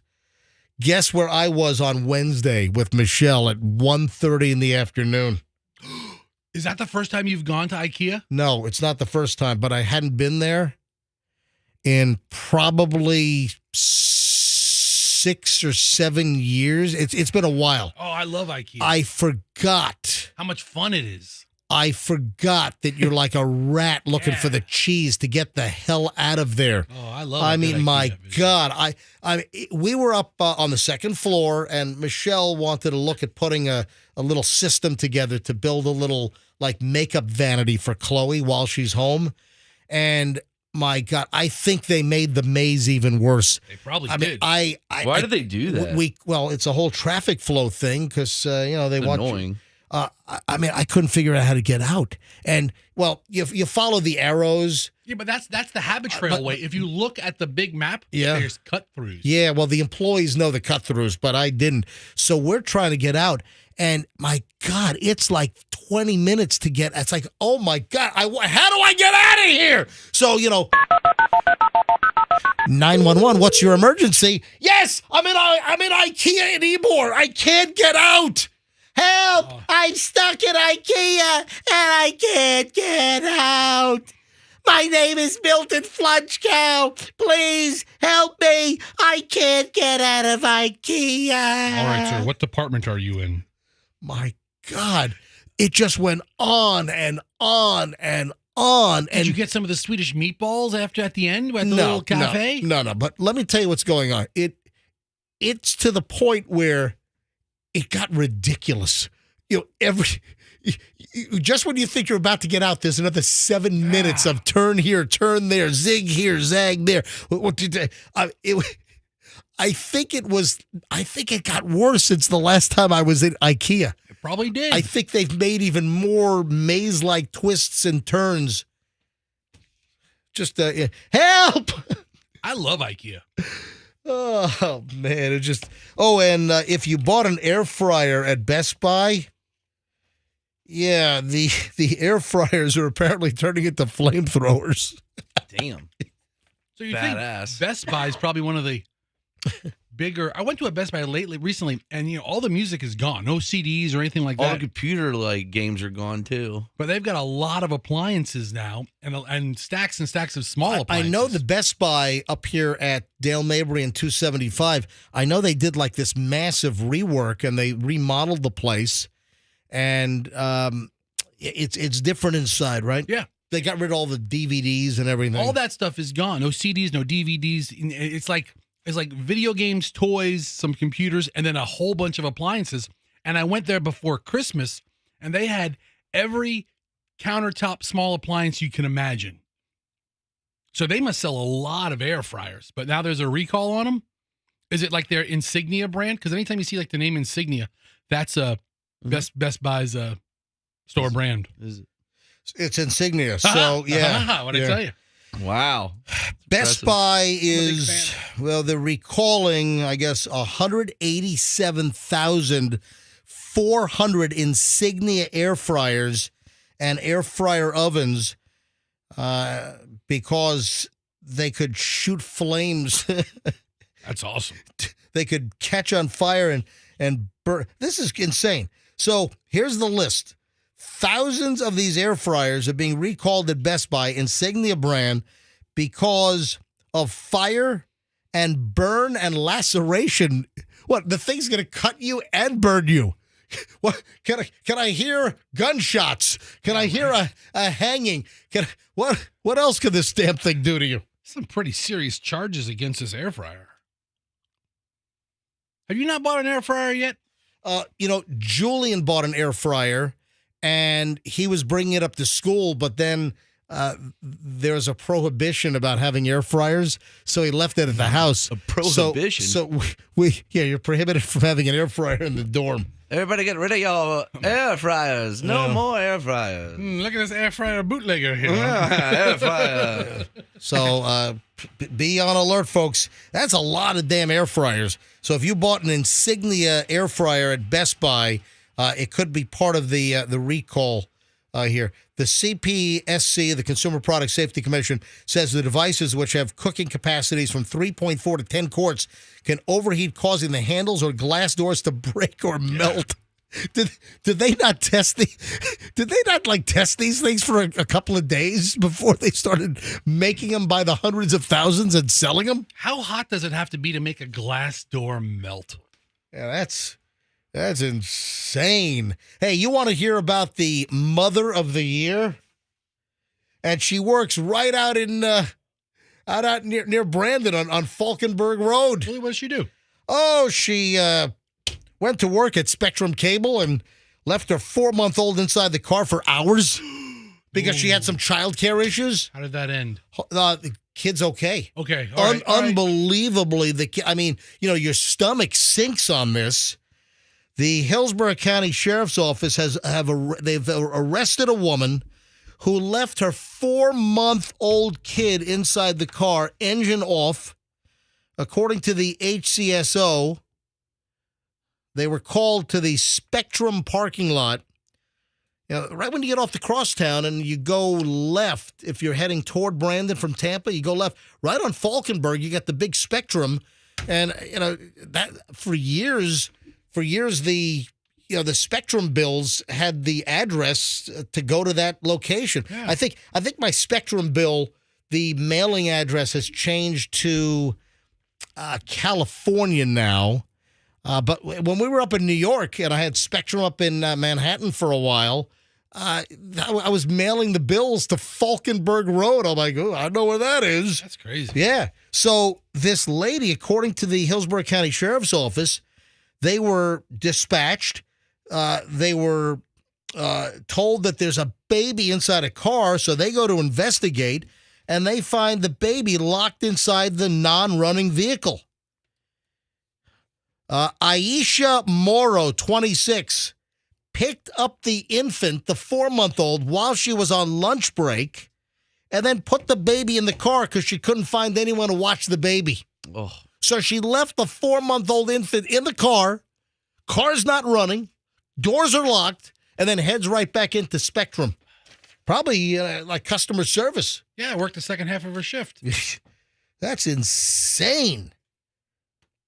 They were trying to figure out exactly how long the infant was locked in the vehicle, but it's believed that the kid could have been in there for up to 6 hours. That shouldn't be too hard to figure out. Yeah, Fire and Rescue, they showed up as well and took the baby to TGH, for a checkup. But these cases, in many, many stories, do not turn out with the small child surviving after being locked in a hot car. It might have been different. Still, yesterday was, didn't it touch 80 yesterday? Yesterday was a really hot day. And cars will heat up. However, this could have been a whole different story if this dumbass had done this in July or August. That little 4-month-old kid might not have survived. But this is absolutely unacceptable. That's ridiculous. All right, we got to call the Gator dude. This is a crazy story. I tell you folks all the time that if you have any hot tip, if you ever need to make contact with me here on the MJ Morning Show, just send me an email. My email is wide open. It's private. I'm the only one that goes through the email. My email is mj@mjmorningshow.com. That's mj@mjmorningshow.com. Yesterday, I'm going through my email at mj@mjmorningshow.com. Right. And I get this email from Cindy Mara. MJ, my name is Cindy Mara. I'm on so-and-so drive in Leesburg. I wanted you to know that I just heard you talk about my husband who was fishing Sunday and attacked by that horrible alligator. I'm extremely happy to hear that you weren't making fun of him as you normally do. Wait a sec. What do you mean normally? Anyway. Well, we're a radio morning show. We try to be comedic, but I'm not going to make fun of a guy that was just fishing in a pond. I'm not going to make fun of someone fishing in a pond and then gets a gator snapping his hand off. This is a tragic accident as opposed to like a funny accident. Right, exactly. Not that rude. So she continues in the email, I'm extremely happy to hear that you weren't making fun of him as you normally do. So what do you mean normally do? I'm actually driving to the hospital with my sister, and she was listening to your show, but I've never heard of you. Are you new to Florida? How does she know we normally make fun of people if she's never heard of us? Well, because she was driving with her sister, so I'm imagining that the sister must live here. And the sister's like, they normally make fun of people. Well, maybe. So the sister must have been listening to us and then told, oh, yeah, they didn't make fun of him. They usually do. That's probably what happened. All makes sense now. Yeah. And then says, I've never heard of you. Are you new to Florida? Yeah, I just got here 32 years ago. Because I don't think you are well known then. Yeah, I mean, maybe you're not that big in Leesburg. I don't know. Then, just to update you, my husband Chuck is doing just fine and is back home. All right, they're expecting our call. So you write them back and say, hey, we'd love to talk to Yeah, Chuck. yeah. 1, 3, 2, 1. All right, and this could be like the first interview. I don't know. I have not seen him interviewed anywhere else. Has any of the news stations got to him in the hospital bed or anything? You know, I checked out the Orlando stations. They should be hopefully picking up. I told them about 7:55. Hi, you've reached 1321. Son of a! Oh my! Write the number down. So I'll give it to Andrew. Keep Hang trying. on, it's the rule of twos. It's the MJ official rule of twos. So hang on. Maybe she's changing out the bandages on his. Who knows? I mean, they're very busy right now. Yeah, This is a tough time for the family. 1, 3, 2, 1. Let me just make sure that I. Let me go back to the email. Make sure I have the right phone number here. So 3, 2, 1. All right. Yeah, that's I have it.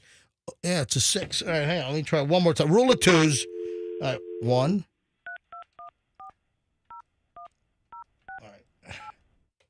All right, here we go. One more time. That's going to be anticlimactic, but I think they're going to pick up. I think they're going to pick up now. No, that was a quick ring.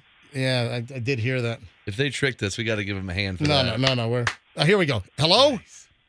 Hi, you've reached 1321. Son of a 40. Man, I was so looking forward to this. Are they in a different time zone up in Leesburg? No. It might be in a different decade. MJ, seriously, write the number down. Let Andrew keep trying in the back room or something. Hey, Andrew, you want to come here quickly? Please. Andrew, pop in here and grab this and see if we can just keep calling them. Yeah. Man, I am so bummed. I wanted to talk to Chuck. I had all kinds of questions for Chuck. This is a 4. You probably said something that pissed her off. It was only a text exchange. Did you even speak to her in person? No, it was email. We went back and forth last night. All right, you I'm got it? embarrassed. All right, hurry up. Keep calling him. That's odd. Keep your hand on it, Andrew. I'm embarrassed by this. All right. Well, listen, I got other things to do, but I really wanted to talk to, Chuck and Cindy. What joke did they think we were going to make? No. I'm trying to think of a joke now. Now he has to strip naked to count to 16? Is that fun? Is that funny? Because the joke is like you have to strip naked to count to 21. Right. Don't, dude. I'm just trying. Yeah. I mean, I can't even think of a good joke for an alligator attack. There's no joke But here. she says in the email, she goes, "You weren't making fun of him." What like are you normally doing? See, this is why. possibly This is say." why. So you're ruining it now. All right, Andrew, keep dialing them, and hopefully, man, I'm so disappointed. I was so looking forward to this. I'm so bummed out now. All right, 8 o'clock at the MJ Morning Show. We're in the middle of an hour and 20 minutes of nonstop MJ, and hopefully Andrew can track him down. Shorty Shane will be in shortly. We're going to do leprechaun bowling because Shorty Shane's going to be representing the MJ Morning Show at O'Keefe's Tavern in Clearwater on Sunday for St. Patty's Day. This will be his second year. He did it last year, and he's going to do cabbage bowling. So Shorty Shane is going to be here shortly. And, look. Yeah, He's here now. Shorty Shane is. Look at Shorty. How are you, pal? Folks, you got to see this. This is incredible. Man. Come on over, Hey, Shane. can you help put Shorty Shane on Roxanne's chair since Roxanne is out with the mumps? Go ahead, and you might need to. Do we need to help him up, or is he good? This is. Hey, and make sure the camera is aimed right so folks can see Shorty Shane on MJ TV. Wow, look at this outfit, man. Shorty Shane has gone all out. Dude. Gotta do it all. All right, now get the microphone right in front of your face. There we go. Hey, Shorty Shane. Now, you don't come around as much because you moved from St. Petersburg right down the street from the studio. You moved to Lakeland. I'm in Polk County, baby. Yeah, so you don't get here anywhere near as much. Yeah, unfortunately. Man, that outfit is fantastic. You like it? Oh, hang on a minute. Got a little bit better beard this year. Hey, Andrew wants to move the mic because I guess the mic is blocking. it's my face. Where do you want it to move? Is that good? All right, that's better. All So if you're watching MJTV right now, this is phenomenal. This is fantastic. Heck yeah. What is this the same outfit from last year or is this a new one? This is the same one, but a better beard. Oh, that's what it is. Same one, yeah. Oh, your But beard. I do have to get a new one because I feel like, I don't know, I've been going to the gym. I feel like I'm about to 1-2 rip this. Yeah, you and MJ are both super ripped. Yeah, these we're days. We're about the same height, too. Yeah. Yeah. All the short guys are getting super. How much buff do you around bench, here. MJ?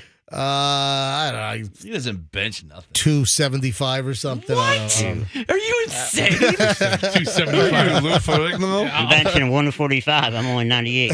I'll put Froggy in 50 pounds on you and see how you do with that. 8:02 at the MJ Morning Show. We'll do a dwarf bowling in just a bit. Stand by. All right, a lot of stuff we got to get to. There is an item about a FedEx driver. People are nuts. There is an item about a FedEx driver who got chewed out by the customer because of an item being delivered. The FedEx ground driver was delivering tires. You know, you can order tires from like Tire Rack. Yeah, I've ordered tires off the Tire Rack. And, they'll come UPS or FedEx or however they ship. And listen to this.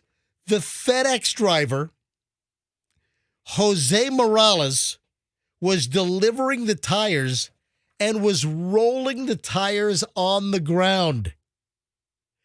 The customer who is receiving the tires starts yelling at the FedEx driver, "Why are the tires on the ground?" All right, dude, they're tires. All right, come on. All right, Fester. Yeah.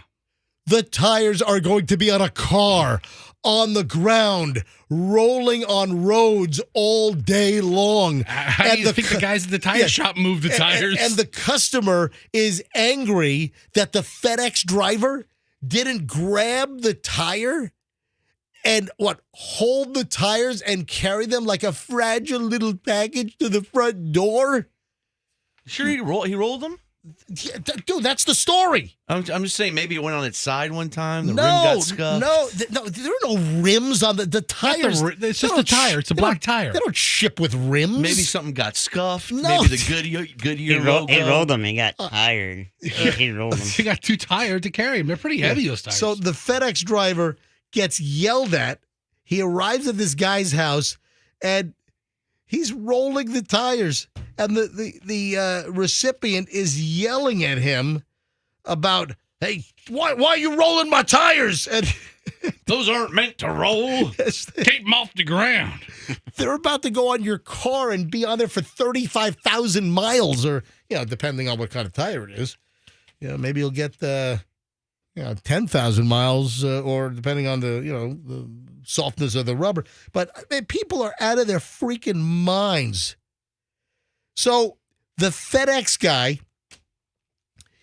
he's talking about the situation, and he's talking about, there's no audio, but he shot a little video, and the FedEx guy is, like, hey, this guy over here, and then he tells the story that the customer starts talking bleep to me because I rolled his tires to the house. And then he says, "Bro, they're going to roll on your car." Anyway, again, people are absolutely out of their mind. So this customer expected the FedEx guy to carry the tires, in a bear hug, to not let the rubber touch the sidewalk or the driveway, the walkway up to the front door or to the garage. I mean, if it was like a smaller tire, you could pick it up by the lip. But if it's like a truck tire, put one around each arm. Yeah, those are pretty heavy. Yeah, people are out of their minds. Hey, Andrew, I don't see you trying to call. Yeah, Andrew. Yeah, Andrew. Yeah, Andrew. Oh, is it's still going to voicemail? Andrew. I don't understand it. I mean, they literally, hey, Fester, literally. Did you get hoodwinked? I don't think so. I mean, listen. You sure this was the lady? Yeah, well. Dude, you got had. No, I mean, they had all of the information, and they even had the street. I went to Google Maps, and I found the street, and where they live is right down from Pembroke Fairways. Is that the golf course? The golf course was like Pembroke or Pembroke. So everything kind of checked out. So I get the email, and then I sent her a note back that, hey, we're very well known in parts of Florida. We've been here for a long time. I said, can we call you on the show tomorrow to get an update? And she said, sure, he'll definitely want to talk to you anytime after 7:45 if that works for you. I said, we'll call at 7:55. It'll be from a 727 number. I said, sounds good. Talk to you then. And then I said, none of the news reports have his name. Is it Chuck Mara? And she responds, yes, Chuck. He's 44. And I also asked, did they attempt to reattach the hand that was chewed off by the gator? And she said there wasn't an attempt to reattach. Did they recover the hand? And also, we've been married for 6 months. So they're like newlyweds. Was it his wedding ring hand? All right, Fester, stop. I don't know. These are normal questions. It's not a joke. Did the wedding band go with it? Right? Yeah. Did they recover it? Is the gator still digesting? I don't know. Did he eat it? But we'll probably have a better chance getting the gator on the line. So, Froggy, you think maybe they're? You think they scammed me or something? I think you got a hoodwink there, buddy. All right, hold on. I don't know that you got hoodwinked, Froggy. This is a very trying time for the family. And you maybe it's on the phone's on the side where he's missing his hand of that side of the bed. He can't read. All right, Froggy. He's like, all right. honey, now, see, this is exactly what they thanked us for not doing. Maybe I'm a little less inclined to be nice if they're not going to pick Just up the phone. try one more time. Try one more time. Andrew's doing it right now. Maybe we got bamboozled by Gator Country in Gainesville. Yeah, buddy. Okay, we got our new mascot, One Arm Chuck. All right, I'm trying one more time. Maybe there was an emergency. Dude, if I did mornings on Gator Country in Gainesville, my producer would be One Hand Chuck. All right, stop talking like that. Come on, I'm trying to. One Hand Chuck. What's the new Conway Twitty song they're playing? Stop ruining it going forward. Gator Country. Stop. Gator Country 104.7. Fester, stop. Was it just his hand? Yeah. Stop. Yeah, it was just a hand, yeah. Yeah, this is odd. Yeah, no big deal. Maybe they overslept. Hi, you've reached 13214. This is the friendliest AI voice I think I've ever heard. That's just odd. It's just maybe he's having phantom limb syndrome. Strange. Maybe he's on Gator Country 104.7. All right, what the hell are you talking about? One Hand Chuck. All right, we got a very special guest on the line. We got a VIP. I don't understand what you're doing. Fester, I don't know. What are you doing? Maybe we got duped by another morning show. Maybe we got not duped, but we got like. Oh, that's what you're doing. They just suckered us in. Hey, I heard there's a bunch of yahoos in Tampa who's trying to get this guy on the line, but we beat him to it. I'm going to have this to ask. This is a Gator Country What's exclusive. the matter with you? I'm going to have to ask you to leave the damn studio. Gator 104. All right, stop. Alachua County. Stop. Country station. Jesus, you're like I my had to kids. escort you out. Dude. My kids don't know when to end a joke, just like you. Oh, my God. Just stop. Gator 104. All right. Hey, I hear there's a guy named MJ. Stop. MJ. Oh my God. I'm going to leave. My people are telling me MJ is flipping out right now because Gator Country 104.7 has got One Hand Chuck on the line. I'm going to leave. One Hand Chuck. All right, Fester, get out. Shut my mic off. Just leave. I took his mic Put off. my mic back on. Just leave. All right. I have a story about a travel agent that works with like rich and famous people. So it's not just like famous, but also just very well-to-do individuals. And the guy's name is Rob Delabovi. And this guy is telling stories about some of the most bizarre things that clients have requested. So you've got rich clientele, you're a travel agent, like concierge travel agent, you're booking things, and this guy has also had to sign non-disclosure agreements with some very wealthy or well-known customers. He's had to sign non-disclosure agreements. Not all celebrities, though, but, just high net worth clients, individuals who apparently have very high demands. Are you ready for some of the demands that some of these clients asked of this travel consultant? Does he mention the specific clients? No. Oh. No. One former client requested that a medium-sized dog be ready and wagging their tail in every hotel room that he went to. Oh. What the? Wow. Would you get like a medium golden doodle or All right, something? what's this guy doing to the dog? It sometimes could mean offering a fee to hotel staff who are dog owners to bring their dog in and let their dog be in the hotel room when the client checked in, so they open the door and there's a medium-sized dog wagging their tail. First of all, you can put the dog in, but how do you guarantee that the dog's going to wag its tail? I put a rabid pit bull in there. Is the dog going to be excited to meet a stranger? Opens the door and just gets attacked. Well, what's that? What's the snake in Kill Bill? Oh, the Black Mamba. Black Mamba? Yeah, the Black Mamba. Going through his money. Oh, my God. Is that nuts? Then another client demanded a 3-foot-long cheese board. Yeah, that would be my demand. That's pretty doable, though. Yeah, man, what's wrong with that? Yeah, the cheese boards, but listen, 3-foot-long cheese board is pretty insane. Yes, but all American cheese. Did you see the one? This is a blind item too, but did you see the one celebrity that wants a litter of ferrets in every hotel room? Get that he out goes of to? Get out of here. Every hotel. Yeah. What's the joke here, Froggy? Who do you think the celebrity is? Okay, if it was a litter of gerbils, it would have been Richard Gere. But you messed the joke up, jackass. Hold on, Ferrets. Hold on. Did you? Ferrets. Why would I say ferrets? Ferrets. You Who has that capacity? you meant to say gerbils? I got the stupid animal confused. I mean, you totally screwed the joke up. Damn it. Hey, I hear about this one celebrity who wants to have a gerbil in a little cage in every hotel room he goes into. That's a funny joke. That would have been funny. But you're saying a ferret. A ferret? That's impossible. Have you seen the claws and teeth on a ferret? No way. No way. I'm out. Okay. 100% of the time, I'm out. There's one celebrity that wants a small gerbil in a cage in every hotel. Do you guess who it is? Dude, I can't believe.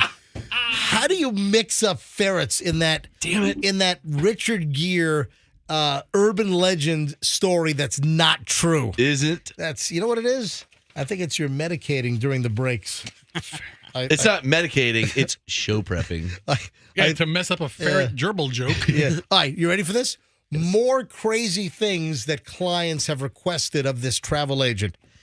He doesn't like to pack clothing and asks for new underwear and socks and shirts and pants to be waiting for him in the drawers of every hotel he goes and visits. That's a pretty sweet deal. I have a friend who's loaded. Yeah. He doesn't wear underwear twice. Well, hold on. That's You have crazy. a friend that's loaded and does not wear underwear twice? Yeah. That's what you call Yeah. farting through silk, bro. Froggy, please. What did I do? It means you're high on life. You're rich. He has regular underwear. He has Calvin Klein or jockey underwear or Hanes Probably underwear. silk. But he never wears it twice. He just gets rid of it at the end of the Do day. I know this individual? No, but he How started. do you know somebody that's rich I know guys. in the RV world? What are you No, having a it's not the glitch? RV world. No, because he was like, I know a rich guy. I know a guy who's. Is it that expensive of a hobby? I mean, $500, $600 a year. You can wear a different pair of underwear every day. Why would you throw your underwear out every single He use? doesn't wear underwear twice, and he doesn't wear socks twice. Every must day have he a has leakage Every day problem. he has new socks. Every day he has new underwear, brand new out of the package. That's insane. Yeah, he's got foot odor issues. No, and he he just doesn't wear it leaks. twice. Doesn't wash it. Doesn't do anything. Just gets rid of it. Disgusting. Yeah. All right, so new clothes are bought in every single city that this guy visits. That's awesome. And the hotel is asked to put the socks, the underwear, the shirts, the pants, everything either in the drawers or the closet. Every single city, Wow. the hotel is asked to stock it with. I mean, what about the fit? What about the style? It doesn't matter to these rich guys. That's insane. You would just order like a ton of your shorts and shirts, right? Yeah, I mean, MJ, you roll up in some hotel and you get 4 pairs of khaki shorts and 5 solid colored T-shirts and you're good to go. But I'm kind of specific, or I'm kind of picky about. Tell them the brand. If you got your brand, your size, super, super small, whatever. Oh, you stop it. I could do the underwear sock thing because mine are like cheaper. Yeah. They're smaller. Shorty I could do that. I could use that line all the time. If you're wondering if Roxanne sounds different today, no, that's Shorty Shane in the house who's here to do some leprechaun bowling because Shorty Shane's going to be at O'Keefe's Tavern in Clearwater on Sunday for St. Patty's Day. So we'll you ready to do the bowling? Yeah, man. All right, yeah. Why don't you Mark, hop come in on here, out? Mark. How are you going to do this? Fester, you're going to bowl this year? Last year almost took his hat off. Last year I wasn't here for the bowling. I missed the bowling. Somebody got I don't know hit where I last was. year. Are you gonna get the video, Mark? Are you gonna roll video on this? Yep. All right. And pictures. Yep. All right. Well, let's go. Let's get Shorty Shane out right now. Is it set up? Do we have the 10 pins set up? Look out the door. I don't know. I'm looking at you. Just look outside the door. Okay, there the it pins is. are in the hallway. I see that now. All right. Where's the microphone? Is the microphone run? All right. I got the microphone. All right. Well, let me turn the mic on. Go ahead. I got the microphone here. All right. Why don't you roll on out with Shorty Shane and let's do the bowling quickly. We'll get it out of the way. And of course, folks, if you want the biggest and the best, most amazing St. Patty's experience, it's going to be at O'Keefe's. He looks so funny. O'Keefe's Tavern in Clearwater for the biggest St. Patty's Day in the Tampa Bay area. He's the best looking leprechaun I've ever seen in my life. Folks, that's a great little suit. Let me tell you right now, we're going to get video and pictures of Shorty Shane. And, in fact, hang on, Fester. Video department. Where's our video guys? Our video guy is the sales guy on one knee in the hallway. All right. So, Fester, why don't you go out and let's get around here. All right. And, holy crap, look at all this cabbage. Well, that's the deal. It's cabbage bowling. So there's not a bowling ball. You have regulation pins, and then you have the cabbage is the bowling ball, and they're going to have cabbage bowling with Shorty Shane at O'Keefe's on Sunday for St. Patty's Day. Hey, Andrew, where's my St. Patty's Day Irish jig music? This is a really thrown together situation. Yeah. No. It's How about some flogging Molly? Hold on here. Yeah. All right. Hey, Andrew, let me know. Yeah, we love flogging Molly. Let me know when you have it. Give me a thumbs up because I got to have my Irish jig music here. All right. All right. MJ, here's the whole situation. Yeah, I can't see Shorty Shane, so Fester's out in the hallway with a handheld mic now. So Shane is about 15 feet down the hallway with a very fresh-looking head of cabbage wrapped in cellophane. Yep. And we have 1, 2.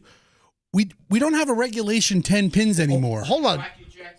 What? Jackie took it. Hold on. Mark, what'd you say? Shane actually took it.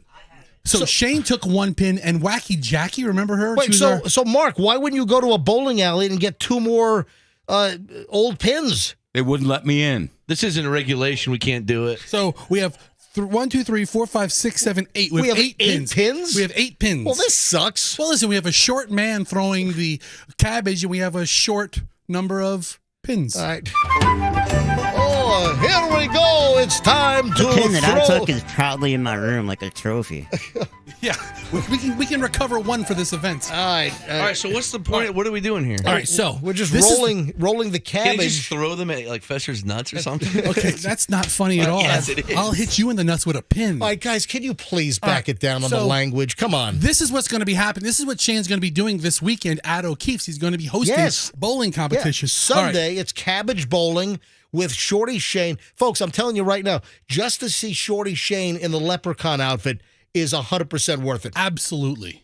Forget about anything else. Just to see Shorty Shane at O'Keefe's on Sunday as a leprechaun. Ask Shorty Shane how tall he is again. Shane, what's your height?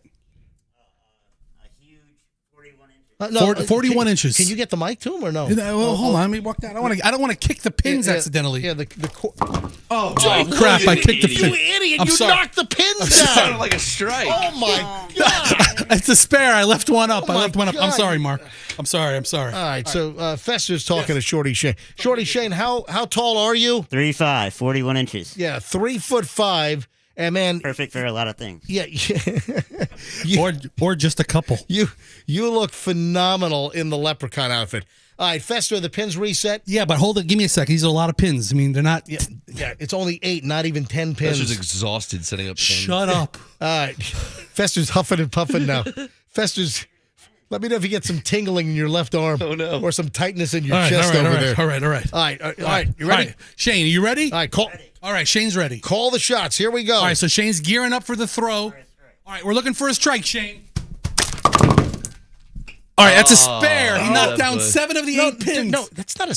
What? You're an idiot. It's not a spare. It's not a spike, a strike. Dude, are you having an aneurysm? No, look. What is Fester? When you leave a one- spare is when you roll the second time and you knock down the remaining pins. it's That's good. a spare. Now he takes Dude, his spare are shot. you that much of a No, the first It's a shot's the roll. What's the first shot called? It's your first roll. Okay, the first shot. If you knock all the pins down, that's a strike. Okay, right. There's no shot called a spare. When pins are remaining on the second roll, if you knock those pins down, that's called a spare. If Okay, you do so it. he did not have a strike. He left one pin up, so we now move to the No, spare. but you said that's a spare. Okay. Dude, it's like you're having I'm not.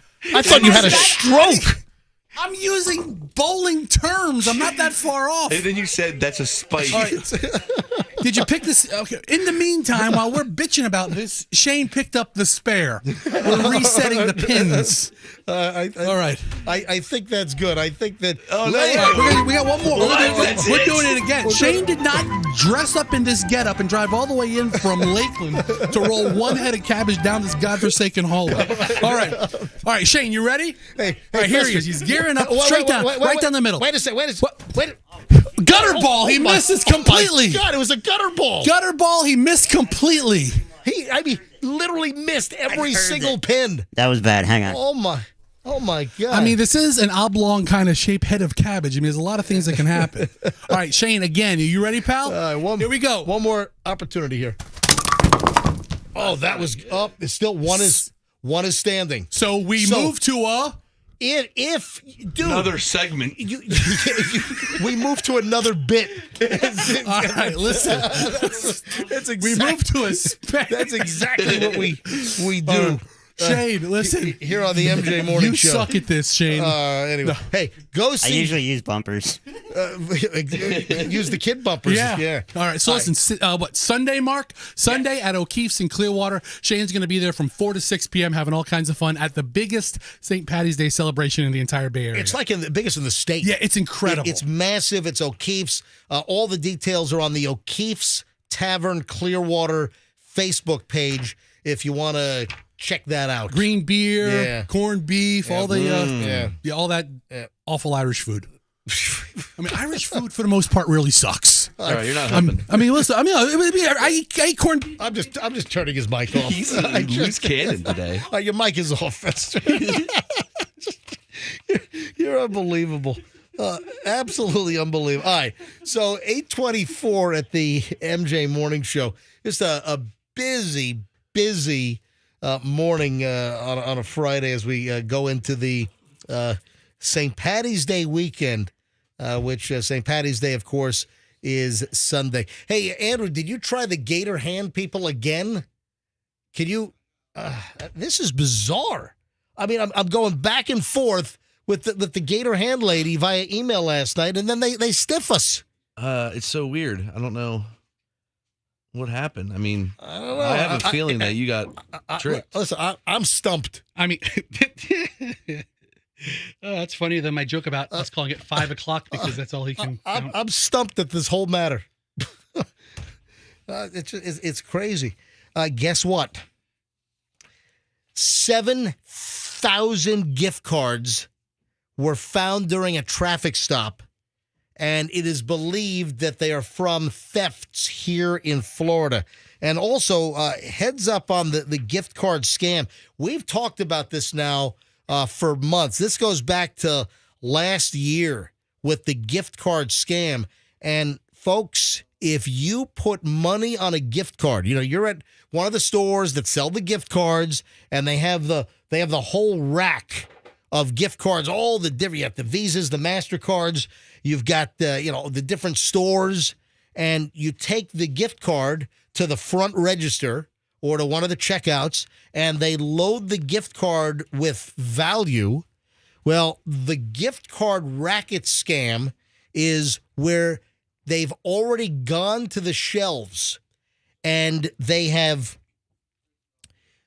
opened up the gift cards carefully. They get the numbers off of the gift card. Right. So they have the numbers of the gift cards. Then they put them back on the shelf. So when an unknowing customer takes the gift card to the front to purchase whatever value and have the gift card loaded, then the thief already has the numbers and they keep trying. Because when you buy a gift card, you don't typically use it right away. You give it as a gift. So the thieves are opening up the gift cards, getting all the numbers off of them, putting them back on the shelf at the store. The customer then loads the gift money on the card. The thieves have all the information, and they can just wipe the card clean. So that's the gift card scam, and it's been happening since last year all around the country. And the latest is in South Carolina.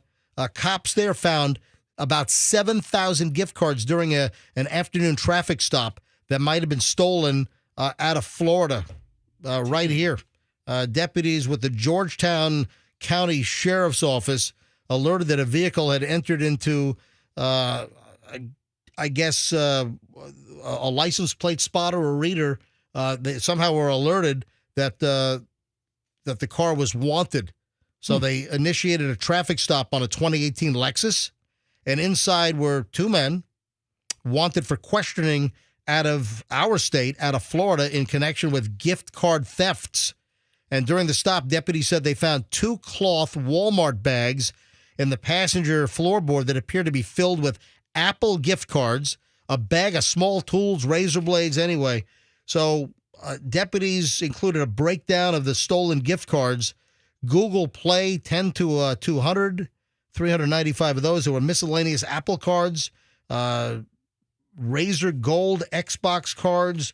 So I don't know if these guys, what their racket was, if that's similar to what the gift card scam is, where they steal the information and then, put them back on the shelf. These guys had the actual cards.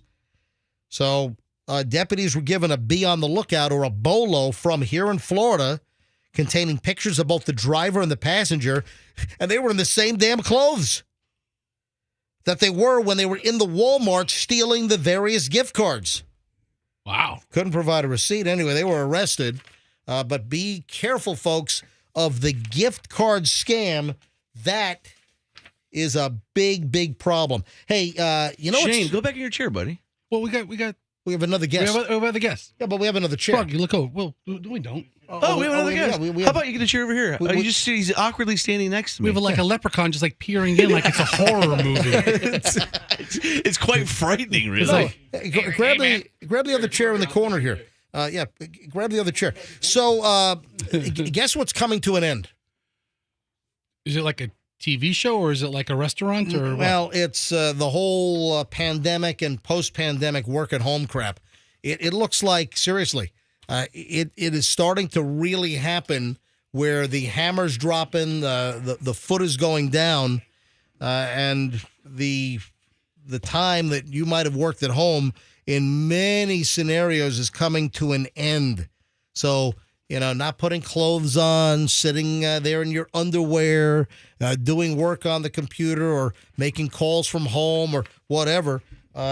Those days are, coming to an end. Dude, there are people ready to leave their job if they want them to come back in. They've gotten so accustomed to not having to fight an hour's worth of traffic, not having to get dressed, not having to take that extra time you punch out at 5 o'clock, boom, you're home. It's not like you have to go down I-4. So I think, a lot of companies are going to get a lot of pushback. I wonder if we have listeners now that are working from home and they've been told it's time to go back to work, or are you already back at work after working from home? But it is getting more prevalent, and more companies are telling people it is time to stop working at home, back to the office. And Fester, I know what you said. Some are saying, screw it. And you know what it is? It's some Generation Z and millennials are saying, hey, I want to work from home. I don't want to go back to the office. And some are like quitting the jobs. So, let's go to phones on this. I don't know what, I don't know if we're going to fill the phones on it, but it's worth a shot. 800-990-1047. 800-990-1047 is how you get on. Just out of curiosity, has your place of business, has your workplace, have they laid down the law either recently or a couple of months ago, or is there a looming deadline that you have to be back in the office? But this is getting very prevalent, that at-home employment is coming to an end, or it's been slowly happening, but it's like getting to like a peak time now where businesses are telling you, time to come back to the office. All right, 800-990-1047, 800-990-1047 is how you get on. So are you still working from home? That's number one. Are you newly back at work? Hey, maybe you're on the way to work right now. You were working from home and they already sent you, or have you been put on notice that the cushy days of just hanging out in your underwear at the house are coming to an end? Let's grab Amber in Newport Richey. Amber, you're on the MJ Morning Show. Hi, Amber. Hi. Hey, welcome to the MJ Morning Show. Good morning. Yeah, so I work for a company, and we all still work from home. They just actually transitioned more people to work from home. Man, that's the other way around. Yeah, so they're trying to get people, because we have a situation where we work for a website, so a .com site, customer service. The warehouse itself closes at 6 p.m., but we have shifts that go past 6 p.m. So right now we're working from home so people can work that 12 to 9 shift or a little bit after 6. What type of company is it, Amber? The music company. Music how? Like music instruments, guitars, pianos, drums. Oh, like, is it a company that I've heard of, like with a retail and online presence? It is. Oh, so like Sam like Ash? Sam Ash or Guitar Center? or Yeah. Guitar Center or Sam Ash? I work for Sam Ash, yeah. You work for Sam Ash? Yes. Ah, very, very good. Yeah, I've purchased things from Sam Ash. Well, Amber, thank you very much for checking in. All right, thank you. Sam Ash is a cool store. Yeah, well, listen. What the heck would you do if you went into one? I'd bang all the drums and leave. I'm playing an instrument, but He would collapse on a drum set and just knock them all over the place. I asked a guy 100 questions about their headphones and don't buy any of them. Hey, Rosie is in Tampa. Rosie, hi, you're on the MJ Morning Show. Rosie is talking to Andrew. Can you put Rosie on hold? All right, hang on. Now we can grab Rosie. Rosie, hi, you're on the MJ Morning Show. Welcome. Hey, MJ, how are you? We're doing well. So what's the deal with you? Oh, so the deal with me is I work for the city, and we work from home during COVID. Hold on. Did you say you work for the city? Yes. So you work for the city of Tampa? Yes. All right. Go ahead. And? So we returned to work after COVID, after 2 years, and then eventually, about a year ago, they created a telework policy. So it's more of a hybrid. So it just started for us, my department, 2 weeks ago, where they're allowing us to work 2 to 3 days from the house and then the rest of the day in the office. And a lot of jobs are making that transition where, hey, because it's important to come into the office for meetings or face-to-face crap, I guess. Rosie, do you mind telling us what do you do for the city? I'm an accounting operations manager. All right. Rosie, thanks for the call. All right, one more on this, Andrew, and then I got to move on. Hey, is Rosie still there? Yeah, Rosie. Well, Rosie, I didn't hang up. Rosie, no, she hung up. I was going to ask if she heard about your pothole complaint that you filed with the city yesterday or the day before. She's in accounting. You know what? I didn't walk last night, so I didn't get a chance to check whether the pothole was filled in the neighborhood. Accounting would know if they had like an $8 asphalt expense. Yeah, after I called the MJ's block. I called the road repair hotline because I twisted my ankle in the pothole like a month or so earlier because it was dark out, and then I shot a video. If you didn't see the video, folks, it's on my Instagram. It's Certified MJ Radio, and there's a pothole on my daily walk path in my neighborhood. And I called the repair hotline, and I'm like, "Oh my God, I just broke my ankle!" And I gave out the address, so it's kind of an experiment to see how quickly will they repair the pothole. All right, one more call on this, and we're going to move on. Anonymous in Land O'Lakes. Hello, Anonymous. You're on the MJ Morning Show. Good morning. Hey, why do you want to be anonymous? You don't want your employer to find out, or what? I do not. Okay, Because understood. Go ahead. I was in the office during COVID for the first year because they wanted some people in the office when they sent, a lot of other people at home. And then they needed my office, so they sent me home. So I've been home for 3 years now, and they're requiring now to come in a few times a month, and I'm not going. A few times a month sounds somewhat reasonable. But actually, it is very reasonable, but I did go in a few times a month, and, no one talks to you because you're not on the same team. Everybody on your team is, virtual. So you told them that you're not even coming in the several times a month? I didn't tell them. Oh, you're just not showing up. They don't really keep up with it.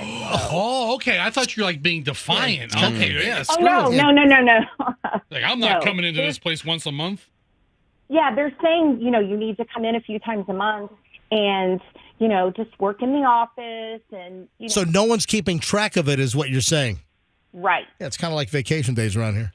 Yeah, right? Yeah. But I'm very ethical. Well, let and me I'm a hard dump worker, that. No, just kidding. So, Yeah, of course. What kind of work is it? I don't want to say. All right. Anonymous, thanks for checking in. Have a good day. You too. Now, we ought to get the Titanic guy on the phone. JD? Yeah. I have his number. I don't know. See if you can get a hold of him. All right. Would you want to sail on the Titanic replica? I don't want to sail on anything Titanic related, whether it's a submarine that goes down there or You just glitched again. Well, I was going to call it a submersive, which is what it is, but then the only word it's a submersible. Okay, the only word I Man, can think of. You're butchering the English language today. I'm in the sub family, so I'm not that far off. I was thinking submissive, which isn't it at all. You're thinking sub sandwiches. And then the pub sub of the week. I have to figure out which one it is this week. Yeah, this project actually goes back like 12 years, and there is a plan. A really rich Australian dude had the idea to build the Titanic 2, a modern, shipbuilding effort to reproduce the Titanic, and now it's set for 2027. So 3 years away, a replica of the Titanic, a real cruise ship that looks just like the Titanic. Hopefully it has better, cell isolation in case there is a breach. What they say? Better captain. Yeah, better captain. And then better binoculars. What did they say about did they say like some of the rivets might have been bad on the Titanic? But look, it's 2027. So folks, guess who we have on the phone? We've got JD, the Titanic guy, and of course, JD is the collector who has the world's largest amount of Titanic double VHSs. It's Titanic on VHS, baby, right? Oh, yeah, baby. What's going on? Titanic. I love you, JD. So seriously, JD has gotten all kinds of national media attention. He's been interviewed all over the country, around the world. JD, how many copies of Titanic on VHS double set do you have as of right now? 2,860 copies of the greatest movie of all time. You got to love this guy. Oh, congratulations. JD, are you aware of the Titanic replica, a real ship that is supposed to set sail by 2027? Oh, yeah, and I cannot wait to go aboard. Oh, man, no. All right. So, JD, this is an Australian billionaire who had the idea back in 2012. Now he's saying that he expects the ship to launch in 2027, an all-new cruise experience on a brand-new ship from the ground up with modern shipbuilding techniques, not the 1910 techniques. When Titanic sunk, what? April 15th, 1912, right? Yeah, it was 1912. JD, is that right? Oh, yeah. Yeah, you'll so, know. All right, so just make sure I'm right. Is it April? April 15th, 1912. April 15th. So, JD, you're telling me that you will go on the Titanic cruise? I've been waiting my whole life for this very moment. Oh, wow. Wow, you got to get yourself a room. Well, anyway, I just wanted to make sure you were aware. Listen, I guess I'm just a dummy for thinking that I'm going to tell you something that you don't know about the Titanic. I love Titanic. You guys stay at the bottom like Jack did, the bottom of the ship where the Irish people do dances. Steerage? Yeah, you guys stay down there. Yeah. Hey, JD, if somebody wants to mail you a double VHS set of Titanic, how do they find you on social media? Titanic fan 97. Oh, yeah, baby. All right, there you go. JD, have a great weekend, buddy. Titanic. You're not Titanic. Bye, JD. You're not going to believe this. We've got another special guest in the house. This is a packed show. It is. I've got Paul Caniglio, right? Yes. Paul Caniglio is one of the owners of one of the greatest bar pies on the planet, talking about Colony Grill. And he's going to join us in a minute because they've got their big run coming up not this weekend, but next weekend. But first, Paul, hang on. This is breaking news. We have Chuck, who had his hand bitten off by the alligator, on hold right now. He just called in. Chuck. Hello. Chuck, can you hear me? Hello. All right. Yeah, Chuck, welcome to the MJ Morning Show. Oh my God, what is it? Thank you for having me. Hold on, what is this delay? Sorry, Chuck, we're on a little bit of a bad line. Our apologies. Yeah, this is weird. Chuck, are you on your cell phone right now? Yes, I am. All right, so that's the 321-401 number, right? Yes. All right, there's this weird delay. All right, Chuck, I'm going to call you right back live, okay? Okay. All right, watch your phone. Your message said it wasn't ringing, so just keep your eye on the phone, Chuck. Yeah, that's weird. It's almost like somebody doesn't want this damn interview to happen. You know? MJ, I ended up sending a text message to the number. Yeah. And I said, hey, we're trying to get a hold of you. Right. And it wasn't ringing on their end. Oh, here we go. Chuck!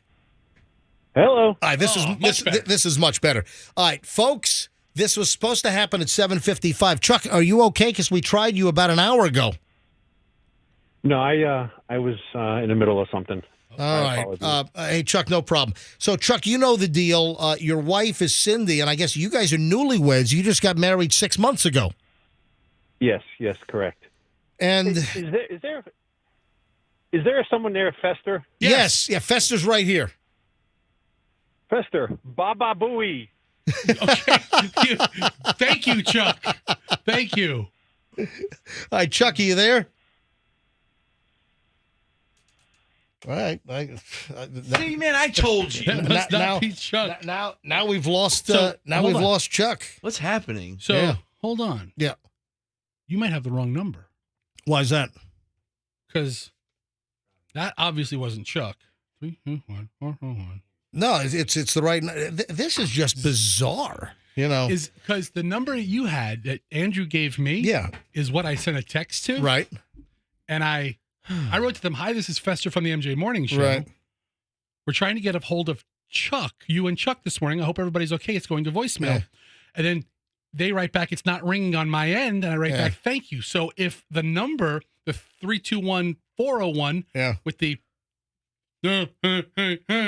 on the back, right? If that's not the number, we might have the wrong number. Yeah, no, I have the right number. Listen, I was going back and forth with email, and then then I checked the map, and they gave me the street they lived on, which is right adjacent to the golf course where his hand was bitten off. So I don't know. You think we're getting yanked on this, Froggy? I don't know. Yeah. Well, listen, I did my homework and my due diligence here, and I thought everything checked out. But if they're it's the same damn number, dude. So what I'm saying is the number that you gave Andrew, that Andrew gave me. That's the number that the so-called wife. I sent them a text message to get through. All right, I'm done with the alligator hand story. All right. Anyway, hey, Paul Caniglio, who is Paul, you're one of the owners of Colony Grill. Yeah. All right, it's great to have you on. Thank you. You came to me. You know I'm a fan of the Stamford, Connecticut Bar Pie, which you guys have a location in Midtown in Tampa, as well as a location in downtown St. Pete. Colony Grill, out of 1930s? Opened in 1935 in Stamford, in an Irish neighborhood. Yeah, Stamford, Connecticut, 1935, and they're famous for the ultra-thin, crispy bar pie. And I'm a big fan of. I'm heading up to New York after the show today. By the way, we talked about last week. Yeah, I'm doing a big old pizza crawl with Julian and Michelle this weekend. So 1935. Colony's been around for. It's a huge Connecticut.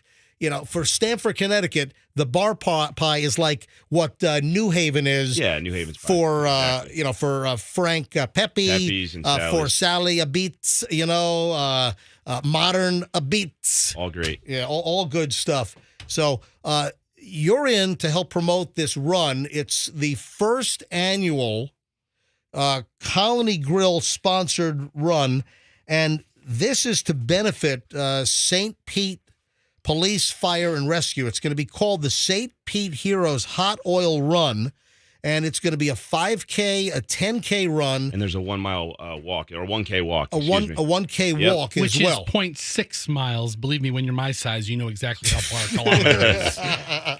All right, so the key is the free pizza and beer after all of those things. That all the runners and walkers will be getting free pizza and beer after. So, all right. So if you're a runner or a walker, or if you have legs, all right, you can sign up for this. You can register. All of the proceeds benefit the heroes of St. Petersburg Police, Fire, and Rescue. It's going to be next Sunday, March 24th at 9 a.m. Down at the Colony Grill in downtown St. Petersburg. So it starts at 9 a.m., but the beauty of this is after the race, you get to go back, and at 11 a.m., you're going to have free beer and pizza for how long? Oh, it's going to be right from when they finish the race up until 11 a.m. We're gonna hand out pizza, and we've got beer donated from Three Daughters and Green Bench Breweries down there, and be a great time. It's going to be a great community event.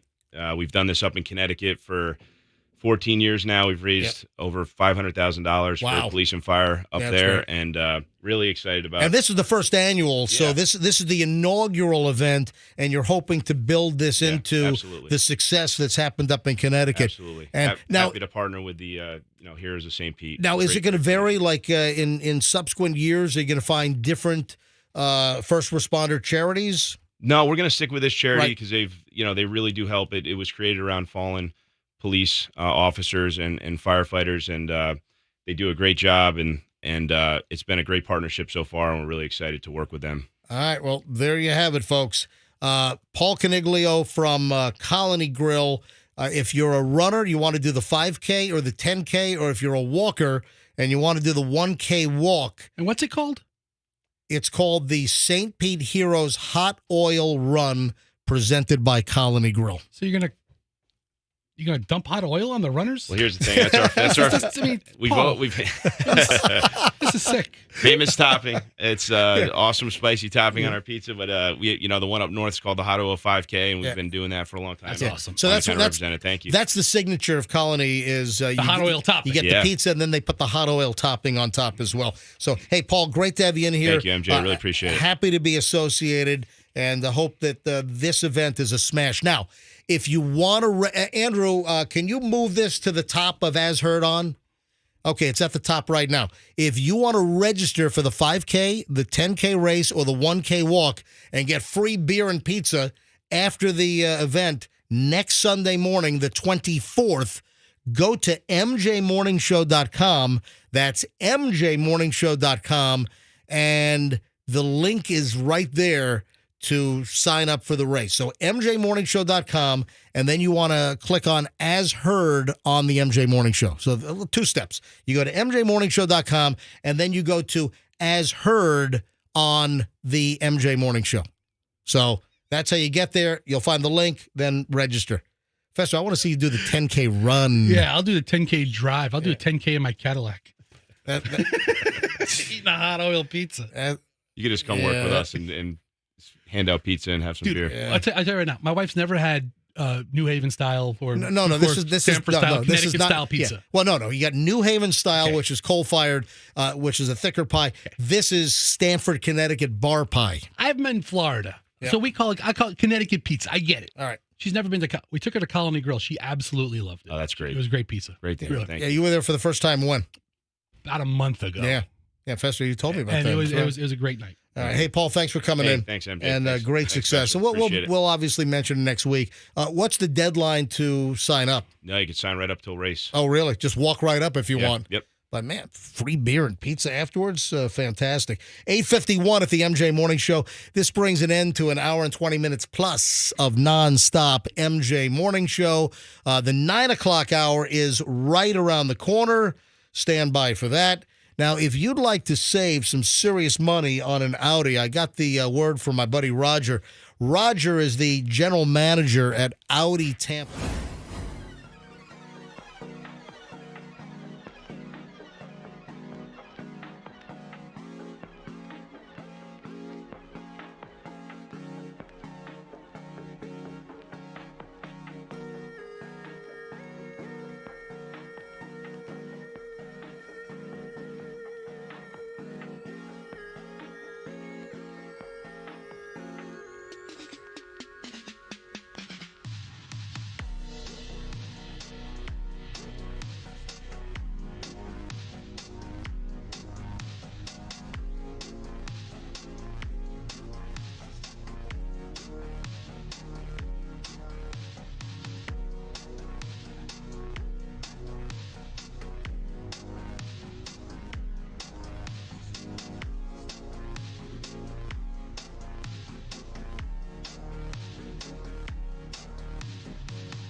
MJ Morning Show on Q105. MJ and the crew, 9:03 Friday morning.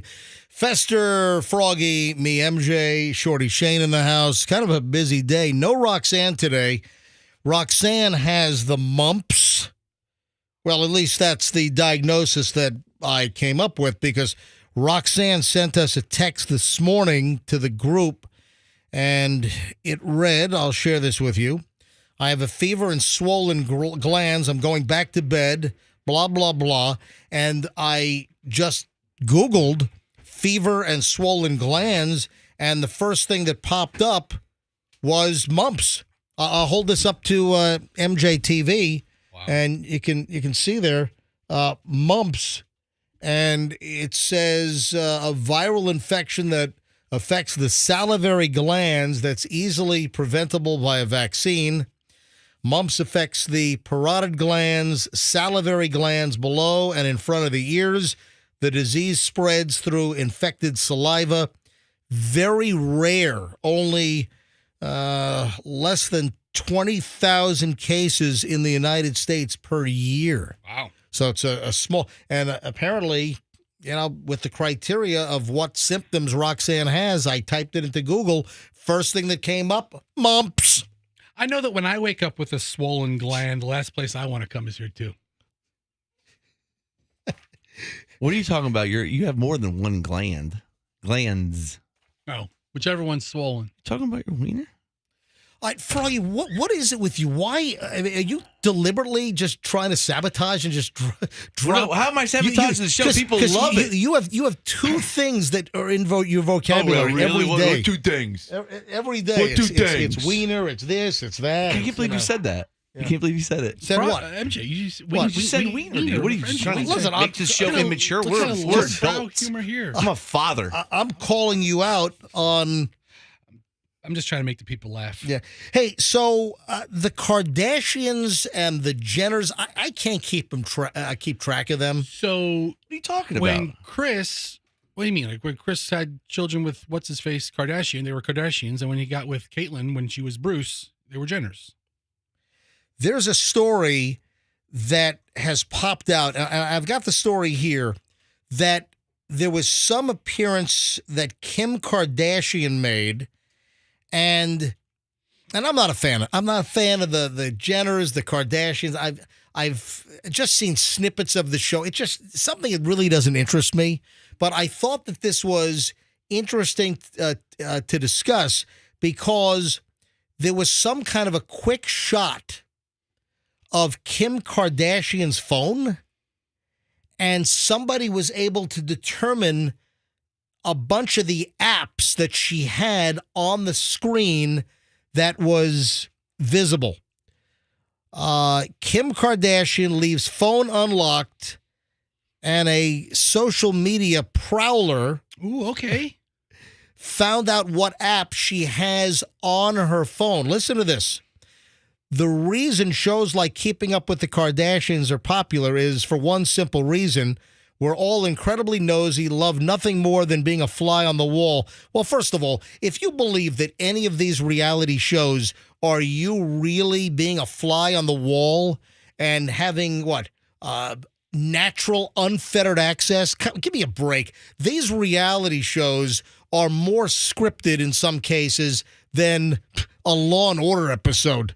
Probably more ad-libbing on an episode of Law and Order than on Keeping Up with the Kardashians. I've been watching a show. It's actually one of the real reality shows. I don't know if you've heard about it. It's called Duck Dynasty. Oh, yeah.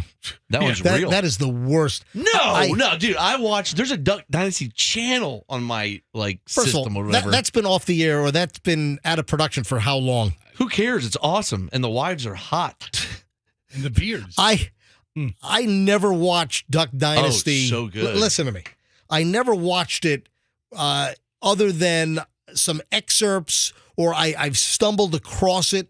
When it was in its first run, I'd be flipping through the cable channels, and there it was. And I would watch, and we've talked about this, I'd watch just a little bit of Duck Dynasty, and listening to them deliver the lines which were supposed to be spontaneous. Oh, and we've just put cameras among the Duck Dynasty family. Let's just kind of peek in. we're like little peepers. We're just looking in and we're seeing what happens. And then you watch them deliver lines. And it's real. And it's the worst. It's you'll listen to them. Hey, what do you say we go out back and we cut some wood? I mean, why would they cut wood? They make duck calls. Listen, I'm just telling you. I'm just giving you an example that when I have seen the show, they're delivering their lines, which is supposed to be natural and spontaneous. Clearly, it's scripted, and they're delivering their lines in the worst, stilted, phony, like a recitation. It's awful. It's terrible. And, this reality television is horrifically scripted. That is a known fact. But here's the deal. This social media, I guess, observer who has accounts on multiple platforms apparently noticed, and they shot a video, and it already has like millions of views on this thing. So apparently Kim Kardashian had her phone unlocked, and the phone was captured. Yeah. And this little detective was able to like zoom in and see the apps that Kim Kardashian has on her phone.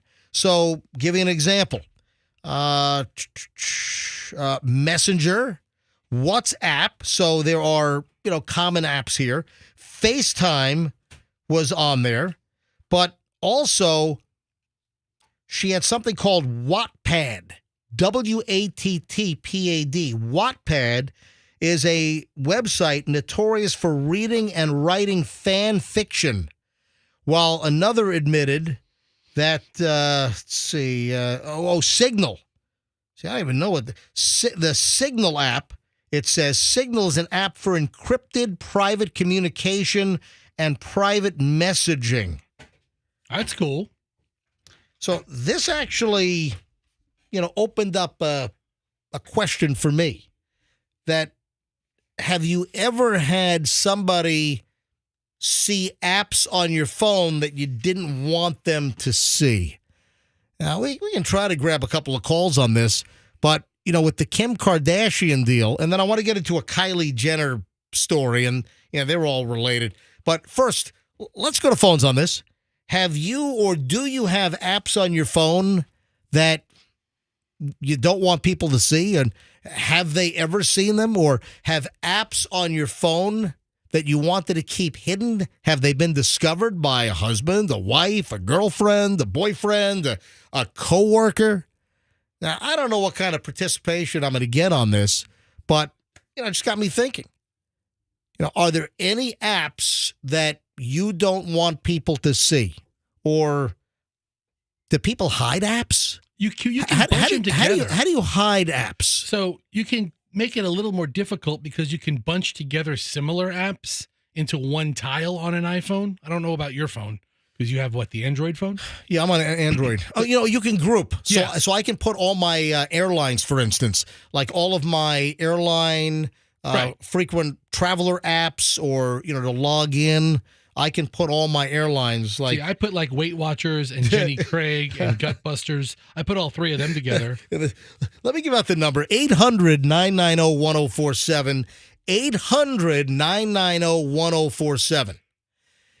Do you have apps on your phone that you would rather people not see? Have you had apps on your phone that people have seen? Have you ever been embarrassed? Are you trying to hide apps on your phone?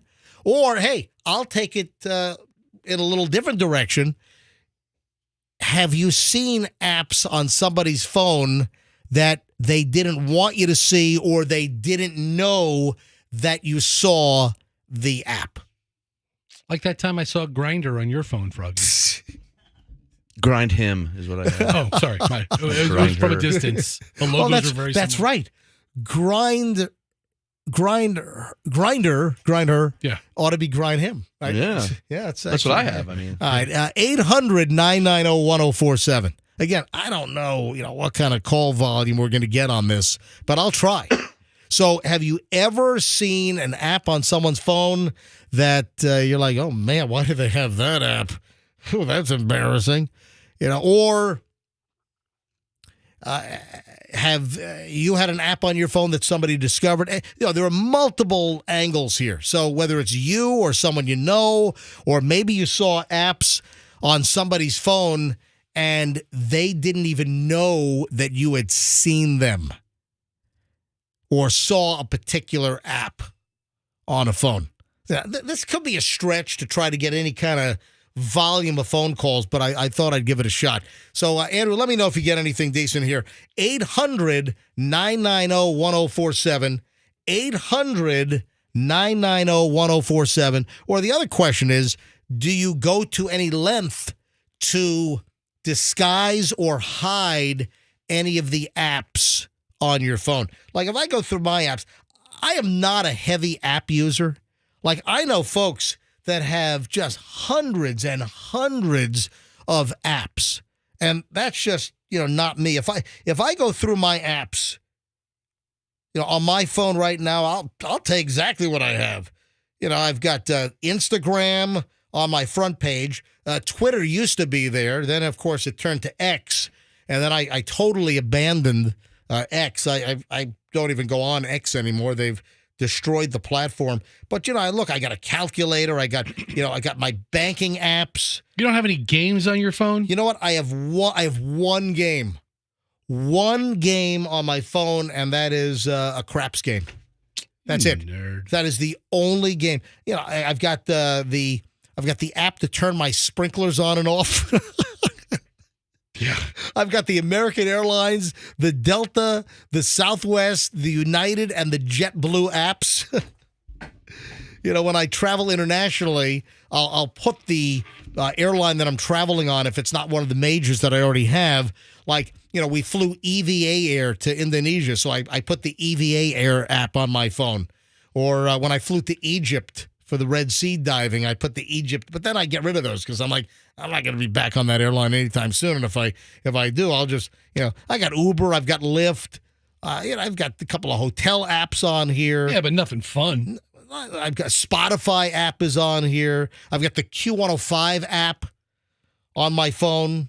So, I mean, there's nothing. Oh, Freevee. I've got the Freevee app on my phone. Yeah.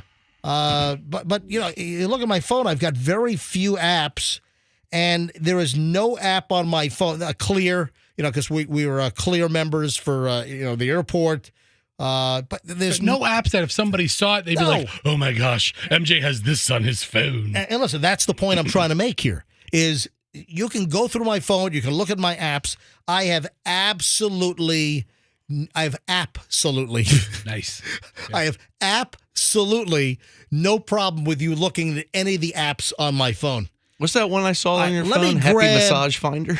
What? Happy Massage Finder is a really good app. Really good. Oh, app. no. Hang on a minute. What happened? Andrew says to take line 2. Hi, good morning. MJ Morning Show wants to be anonymous. Hey, line 2 anonymous. You're on. Hey, Anonymous. I'm calling from Tallahassee. I have an app on my phone for my wife's kind of sex toy. Oh, what? I've heard of those where you can control it from like Wi-Fi distance. Wait or a minute, or Bluetooth. Bluetooth distance. You got personal pleasure devices that are Bluetooth compatible, and you run them off an app. Yeah. So that's the one, and I'm not embarrassed about it, but she might be. All right, so you have the app on your phone, or you both have the app? I have it on mine. Yeah. So like you're sitting at dinner, right? And you can just buzz. All right, stop. All right, Fester, come on. All right. Thanks, but you're not embarrassed, but she would be embarrassed if you were. I'm sure she would be. She'd be mortified. All right. Thank you, Anonymous. Thanks for calling in. Andrew's still screening calls. Yeah, let me know if there are any more that you want to send over. So we're talking about Kim Kardashian, and there was a shot of her phone unlocked, and someone was able to make out the apps that were listed on the phone. That's why we're talking about people seeing apps. And there's this other, Kardashian Jenner-related story, conspiracy theories that Kylie Jenner is broke. Now, help me out here. I thought she was a billionaire. No, hold on. What are the different Jenner names? I know that Kylie. Okay, so there's Kylie. And then Kendall. there's Kendall. All right, so I confuse Kendall and Kylie. So Kylie, is that the one that had like was a cosmetic line or something? I don't know. But one of them is supposed to be a billionaire, right? I think Kendall or Kylie. Hold on a minute. I can't even keep it straight. I don't even know. Then One of there's- the two. Then there's Karen, who's the much less known sister. Fester, do me a favor. All right. That's right. There's Courtney. But that's a Kardashian. That's Kourtney Kardashian. So there's Kylie Jenner. There's Kylie Jenner. There's Kendall Jenner. Then who's the mother? Kris. Kris Jenner. And then, of course, you have Bruce Jenner that became Caitlyn Jenner. But listen to this story. Conspiracy theories. This is from the Post and page 6. Conspiracy theories are swirling on social media, dissecting the true extent of Kylie Jenner's riches, or perhaps the lack thereof. And they all come as the entrepreneur has been trying to offload her Beverly Hills mansion since 2022. A social media user has unraveled, I guess, what they think are clues about the opulence of Kylie Jenner.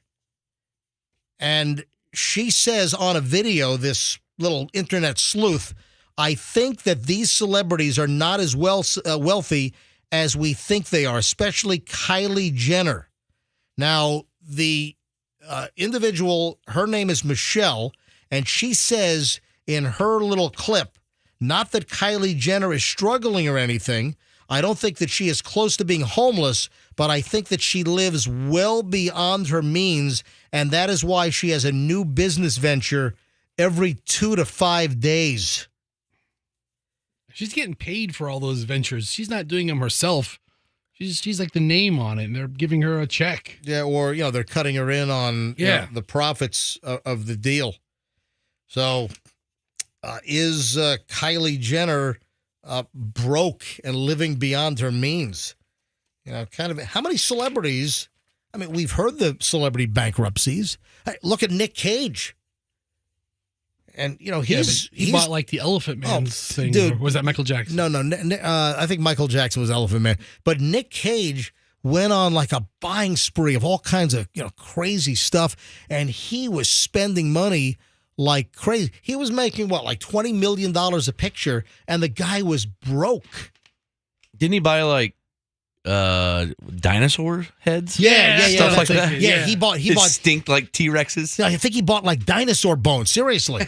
But Nicolas Cage just was on a buying rip, and I think he was close to bankruptcy. He owed $6 million and just didn't have it. He eventually paid him off, but never filed for bankruptcy, according to him. Did he owe the IRS money?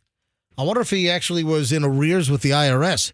But Nicolas Cage, if you do just a little bit of research and do stories about if you search for stories about Nicolas Cage's financial problems, you'll find like all kinds of stories and, the spending tears that he went on. All right. Nicolas Cage once blew $150 million on a private island and a dinosaur skull.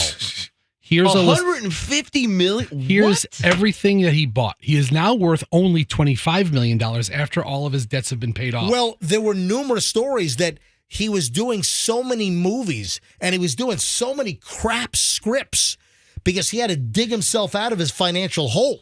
He owned 25 residences at one time. What? Ranging from 25 million, 15 million. No. He owned 15 residences. I'm sorry. Oh, God, he owned 15 residences at one time, including a $25 million waterfront home in Newport Beach, California.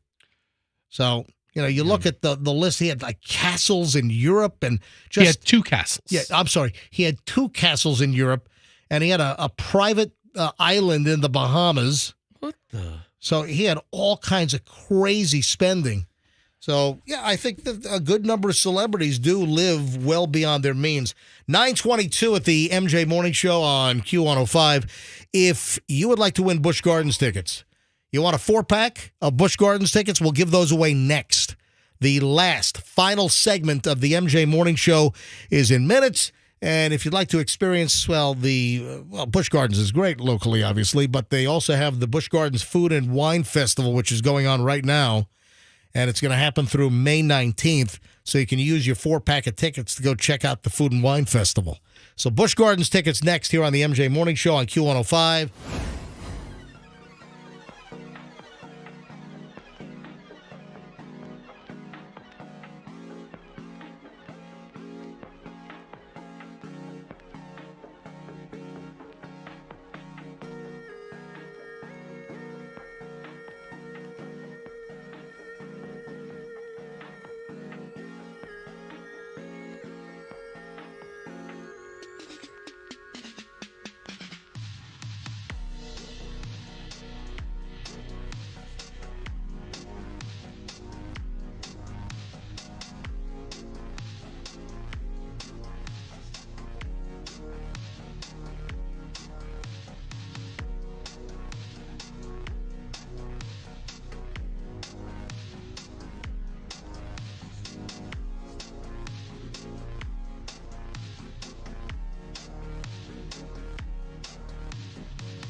The final chunk of the MJ Morning Show here on a Friday. I don't know what it is with parents that...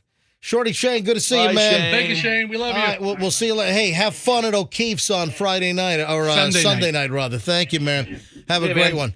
Shorty Shane was in the house. If you missed it, you can check out my social. I'm going to post some photos. Mark Zallis, the sales dude here, who he's the AE, the account executive for O'Keefe's. He coordinated. We did the cabbage bowling and got some good pictures. I'm going to put them up. Plus, we just did a nice little shot, Fester and me and Shorty Shane. I was in the background. And Froggy in the background. Yes. I'll post some photos up on the Instagram in just a bit. Certified MJ Radio. That's Certified MJ Radio. So hit the ID in just a bit. I don't know what it is. Oh, and Busch Gardens tickets on the way in just a few minutes. Final chunk of the MJ Morning Show here on a Friday, heading into St. Patty's weekend. We will give away the Busch Gardens tickets. Is this your phone, Shorty Shane? Yeah, so we're gonna... Yeah, hang on. Here you go. There you go. Sorry about that. Yeah. All right. Sorry, Shane. Yeah. So, he left his phone in the room. So, Busch Gardens tickets, we'll give those away in just a matter of moments. You'll be able to experience Busch Gardens and the Food and Wine Festival, which is happening right now, through May 19th. That's a nice price. A 4-pack of Busch Gardens tickets. Your chance to call in momentarily. I don't know what it is with parents that think they can settle a problem that their little precious snowflake kid is having in school, whether it's with a teacher or another student. The parents that think they can just barge into the school and then confront whomever. Yeah, that's not how it goes. Or the parents that want to hop on the school bus and rough up a kid that's giving their kid a hard time. Now, I've got zero tolerance for bullies. The school bullies, it's BS. Your kid should not have to put up with it. However, there's a right way and there's a wrong way to do things. We've had a multitude of stories. We had, didn't we have a couple of stories in the last couple of months of parents going on the school bus and like grabbing a kid by the collar, stop, bullying my kid, stop you. And here's the latest. A New Jersey father has been arrested for barging into a classroom to confront a teenage student who was giving his daughter a hard time. So this New Jersey father has been arrested. Yeah, you can't do this. The New Jersey father's been arrested. He was caught on camera walking into a high school classroom to yell at a teenage boy, then grabbed another student by the arm.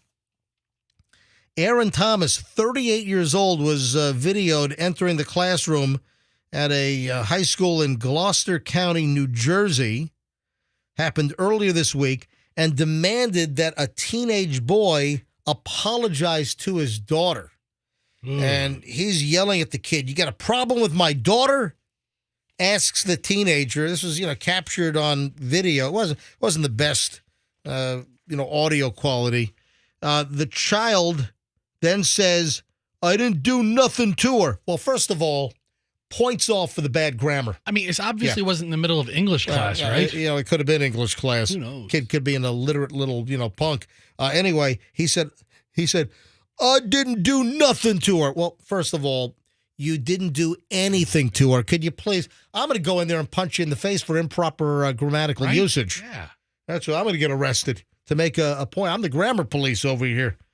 Yeah, so the father's demanding that the kid apologize. You heard what the F I said. So then he drops the F-bomb in the classroom. And you know what's going on here. If this happens, father walks in. How many students in the class have whipped out their cell phone and they're rolling video on this? That's right. Everyone. The entire class is videoing this thing. You probably have your pick of angles. Let's go to camera 1. Let's go to camera 5. Camera 22. Okay, camera 19. Every kid's going to roll video on this thing. Yeah, folks, if you have a problem with a teacher, if there's a kid that's giving your kid a hard time on the bus or in a classroom, you can't jump on the bus, Gus. You can't jump into the school, into the classroom. What I want to know is how the hell did the parent get in? Aren't these schools supposed to be locked down? Yeah, most of these schools are pretty fortified. It's hard to get through the office or you have to be buzzed in. Or school resource officers. How the hell did this 38-year-old father get into a high school, able to walk in and get into the classroom to confront the teenage boy allegedly giving his daughter a hard time? Anyway, he's been arrested. Yeah, he's made physical contact with a second student. Police said that he grabbed another student's arm. Ooh. He was yelling at the student that was apparently giving his daughter a hard time. We don't know how he got into the classroom. I mean, how did he track down the student that was giving his daughter a hard time? I mean, I guess if you go to school like when everybody's getting there, you can probably get through security a lot easier than if you went like during lunchtime. Sounds premeditated. The whole thing does, yeah. I've been watching a lot of Quincy M.E., and this sounds premeditated. Froggy, do you know what premeditated means? Yeah. What? It means that they meditated over it, and they thought about it, and then they did it. Froggy, do you know what premeditated means? Yes, they thought about it beforehand, just like I just said. Right. So the father walked into the school to confront some boy that's giving his daughter a hard time. Of course that's premeditated. That's what I'm saying. I'm not sure, but it sounds like it might be. Of course it is. Well, he's not trying to make any false accusations. I mean, for real. This guy sounds like a tough guy. Yeah. Folks, don't run into a school. ALS. What is ALS? Don't look it up. Don't look it up. Like a program, a muscular disease. Yep. Yeah. ALS, which is also Alzheimer's. No. Lou Gehrig's. Lou Gehrig's disease. Froggy. Okay. Thank you. Froggy comes up with it. Okay, So I knew it was a muscular disease. ALS is. Why would you say Alzheimer's then? Well, I mean, the AL got me. Oh. AL, Alzheimer's, the first three letters right there. American League. Okay, all right. You can call me Al. Anyway, so great song. ALS, My favorite Paul Simon song. ALS, also known as Lou Gehrig's disease. Listen to this. Why are certain things that people do seemingly causing a higher amount of ALS patients? So these are things that a lot of people do, but they think they could be narrowing down activities that seem to promote or increase the chances of a person getting ALS or Lou Gehrig's disease. I saw this during the week here, and I was just fascinated by this. I'm going to give you 2 activities. Does playing baseball every day? Is that one of them? No. Didn't like Lou Gehrig have like the super long streak? You're an idiot. Wasn't it like 3,000 games or Well, something crazy like that? Well, you might not be that far off. You got a lot of concussions. Well, no, that would be CTE, not ALS. Lou Gehrig had 2,130 games consecutive streak. That's easy. Here's the deal. I know. There are factors that could increase the chances of getting ALS. If you are a golfer or you're a gardener, so I'm not talking about maybe even the lawn guys that are running around town, but if you do a lot of gardening at your home. Is there something in like a pesticide or a chemical? Yep, you got it. Spend a lot of time around grass? You got it. So a new study from Michigan Medicine says that golf puts men at 3 times the risk of developing ALS. And they think it's due to the pesticides. We know that occupational risk factors like working in manufacturing and trade industries are linked to an increased risk for ALS. And this adds to a growing literature that recreational activities may also represent important and possibly modifiable risk factors. And gardening, yard work, even woodworking, and hunting. Really? Yeah, increase the chances of getting ALS. And the study looked at the lives of 700 people, 400 who had ALS, 300 who did not have the disease, and they looked into their hobbies, their work activities, and the conjecture here was that golfers and gardeners are especially prone because of the frequent exposure. The more outdoorsy type of guy. It's the pesticides. Wow. Yep, exactly. Now, Froggy, who said baseball? Who said... I said baseball because of Lou Gehrig. Right, but... I don't know if they had pesticides in 1920. Well, of course they did, but Lou Gehrig played in what, the 30s and 40s? That was his heyday? I guess. Well, look it up. 30s? Look up Lou Gehrig. 40s, 50s? What was Lou Gehrig's heyday? He died in 41, so he would have been his prime would have been the 30s. Yeah, probably the 30s. Oh, were his prime. Late 20s, late 20s and through the 30s. He died in 41. Yeah. There would be no senior PGA tour if this was the case. They would all have ALS. Well, not everybody gets it, but your likelihood of getting it's increased by 3-fold. Stupid. Wow. So he died. Yeah, he played 17 years. Yeah. So he played through the 20s and the 30s and died in 41. Look at that. So heads up. You know what the crazy thing is? You know what ALS's big fundraiser is? What? Oh man, Fester is on a website for the ALS Association, and coming up on May 6th is the 2024 ALS Ring of Honor Golf Classic. It's in Florida. Which will be held near Jacksonville, Ponte Vedra Beach.